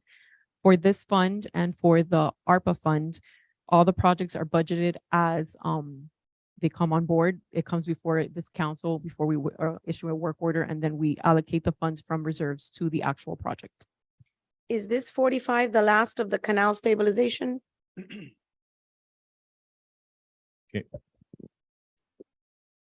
No. No. This is, I guess, this is from this year, right? Yeah. Yeah. So we're about to advertise for construction, so that's gonna increase. Right, but does this get us to the end of the, On the south, No. on the south side. Oh, you're asking about scope wise? Mhm. Yeah. No, this- right? This is gonna get us to 75. We haven't awarded that phase 3 yet. No, we're still preparing. This is the- probably the money agreement for the end of phase 2. Right, so there will still be No, no, no. additional, This is money to complete the design phase. Oh, design of Oh, phase okay. 3. Yeah, that's Okay. what I mean. Now we're preparing. to right, because go I saw such a small amount that I Correct, thought that we correct, had correct. to expend That's- more. So we're about to enter into construction next fiscal year. And Oh. as an aside, and dealing with this, one of the projects that you'll see from staff as something for you to consider for state appropriation consideration is the drainage project that Public Works is doing in the northwest quadrant of the town was originally intended to have an outfall into that canal on 170th Street. So the county, Durham, has given us some roadblocks to some of these outfalls into that Peters Pike Canal, some on the east side and then some on the north side of that canal. The reason is because obviously on the south side, we've done the canal bank stabilization, which has elevated the canal bank to the appropriate level. But the county side, in other words, the north side of the canal and the east side of the canal is still lower than our side. So the objective of taking water from Miami Lakes through a drainage project in an outfall into that canal, that will all we're doing is dumping it on into PSN is a problem for them.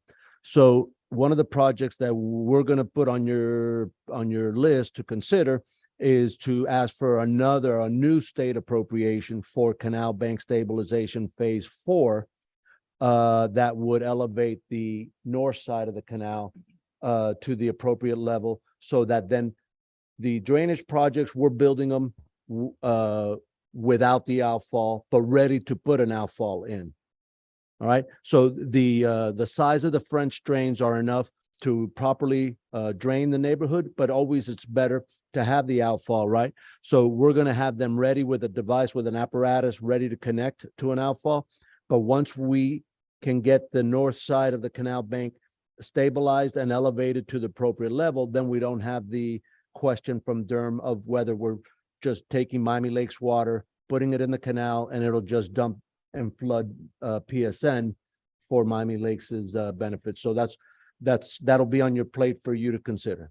Through the chair to the manager, but that would be the county asking for that. It would Those be dollars, us or with we- it would be us Okay, asking the state to fund it for us to manage it, but with the county's blessing. okay. Because otherwise it'll never get done. And I know that I spoke to a couple mayors from other towns that have a lot of stormwater, and they have a pushback on the restriction on outfalls that Durham is putting on with their new, what they want to do to make sure that the Biscayne Bay is safe. So I know there are cities that could work with us to kind of push back on that a little bit and perhaps be able to work something out. I mean, I can get with you later on that. Thank you. Mr. Manager, and just to to clarify, because I got a little bit of heartburn when he said, we're talking about the county side, and should the county be the one advocating for this or whatever, but in fact, on 170th, that the other bank of the canal Yeah. is still within the town. That is The true. crown of the road is That is our 100% municipal true. boundary. The north side, the north bank is still within the town limits. But eventually, the effect will Right. be unincorporated, right? And especially now that my daughter lives there, I don't want to flood in the PSN.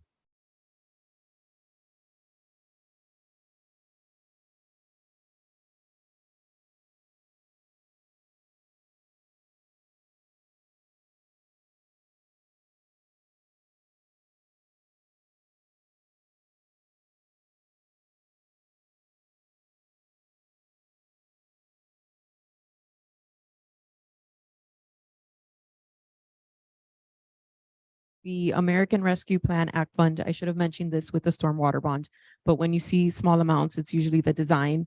And when you see larger amounts in the millions, it's usually because it's in the construction phase. So most of the American Rescue Plan projects are in the design phase. So the revenues that we are projected to carry forward are 15.3 million.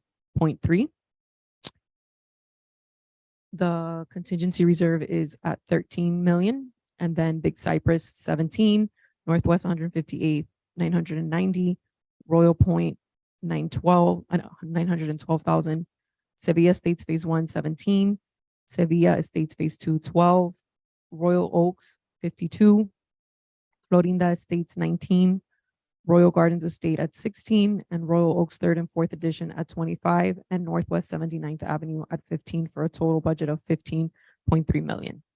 As I mentioned with the stormwater bonds, these projects the funding is awarded when it comes before you. So we take it from the reserve and we allocate it to the account. And just, I should have said it with the bond program, but both the bond program and the ARPA money both have timetables and timelines and milestones that have to be met. And under Omar's leadership, Public Works, together with all the support staff and finance and everybody else, has done an incredible job of making sure that we are meeting our benchmarks and meeting the milestones to accomplish this. Because if not, then you have to give money back. It gets complicated or ask for extensions, but they're doing a great job of meeting the timelines that are mandated by the federal government for ARPA and the bond issuance documents for the bond program. So they're hitting all the milestones. Everything's on target. They're really working hard to get it done, and they're accomplishing their goal. And that's to Omar and Anna and the whole staff there in Public Works, making sure that happens. When do we have to have these? I know that the American Rescue Plan funds had a specific date that we needed Yeah. to be. Yeah, both have. Omar, he knows it better. He's the PM. The American Rescue Plans have to be encumbered by December 31st, 2024, and expended by December 31st, 2026, right? We're on target. Thank you. Any other questions regarding the American Rescue Plan? Moving on to the facilities maintenance funds. The facility maintenance fund accounts for all the expenses linked to the maintenance, operation, and repairs of the town's government center. The calculations of the costs are centralized services that are executed proportionately based on the square footage of the allocation distributed between the general fund administration and police department and the building department. So as you can see, the building department is 13%. Oh, my slide is a little off there. The police department is 27% and administration is 16%. Building has 68,000 for the revenue, and police has 142,000 and administration at 315,000 for a total budget of 526,000. This funds the salary and benefits of 2 staffers, utilities of 89,000, repair, maintenance, and janitorial supplies of 263,741 for the budget of 526,000. Any questions? This now concludes this presentation. Our next meeting shall be at our first budget hearing on Thursday, September 14th at 6:30 p.m. Second budget hearing will be on Tuesday, September 2nd. Have a good evening, everyone. Thank you very 20 much. 26, I'm Manager. sorry. Listen, one final thing. I just wanted to, obviously, any one of you, after you've had a chance to digest all this information, if you want to do a one-on-one with us, with the budget team, with Melissa and the whole team, if you want to do it, we'll be more than happy to set aside a morning, an afternoon, an entire day, whatever you want. We'll be more than happy to schedule individual meetings with you. You guys can slice and dice and ask 1,000 questions and do whatever you want to do. If you want to do a dissection of the budget together with our staff, we'd be more than happy to schedule that for you. Mr. Manager, how long did we meet for yesterday? I know I went through lunch, which for me, that's like sacrilegious. So I was- think we started at 9 through like 3 o'clock. Yeah, it was 6.5 hours roughly. Yeah. So we weighted the scale on how long somebody's already done it. How about for the people who haven't done it at all? Can you offer the same invitation or extend? Yeah, whatever you want. You want to hold. Because here's what I don't want to do. Some people may have listened online, but some people may have not been privy to our conversation. And then this gets thrown into a tailspin, and then we've just wasted all of our time here, all the staff's time, and So I- 100%. Any one of you 7, any one of the 7 No, members of the council. I'm talking about privately, if you could go back and extend the same invitation, because what's going to happen is almost everything that we've discussed here may be for naught. And that's what I'm trying to avoid. No, I'm hoping not. I agree with you. Those who were not here or here in person, just in case they weren't listening in, I will extend the offer. And any one of you, including them, who want to meet with our staff, we'd be more than happy to set it. You want a whole day, you want 2 days, whatever it takes. We'd rather get it all weeded out ahead of time, if possible. Okay, don't And get then- too crazy, Ed. No, it's up to you, whatever time you want.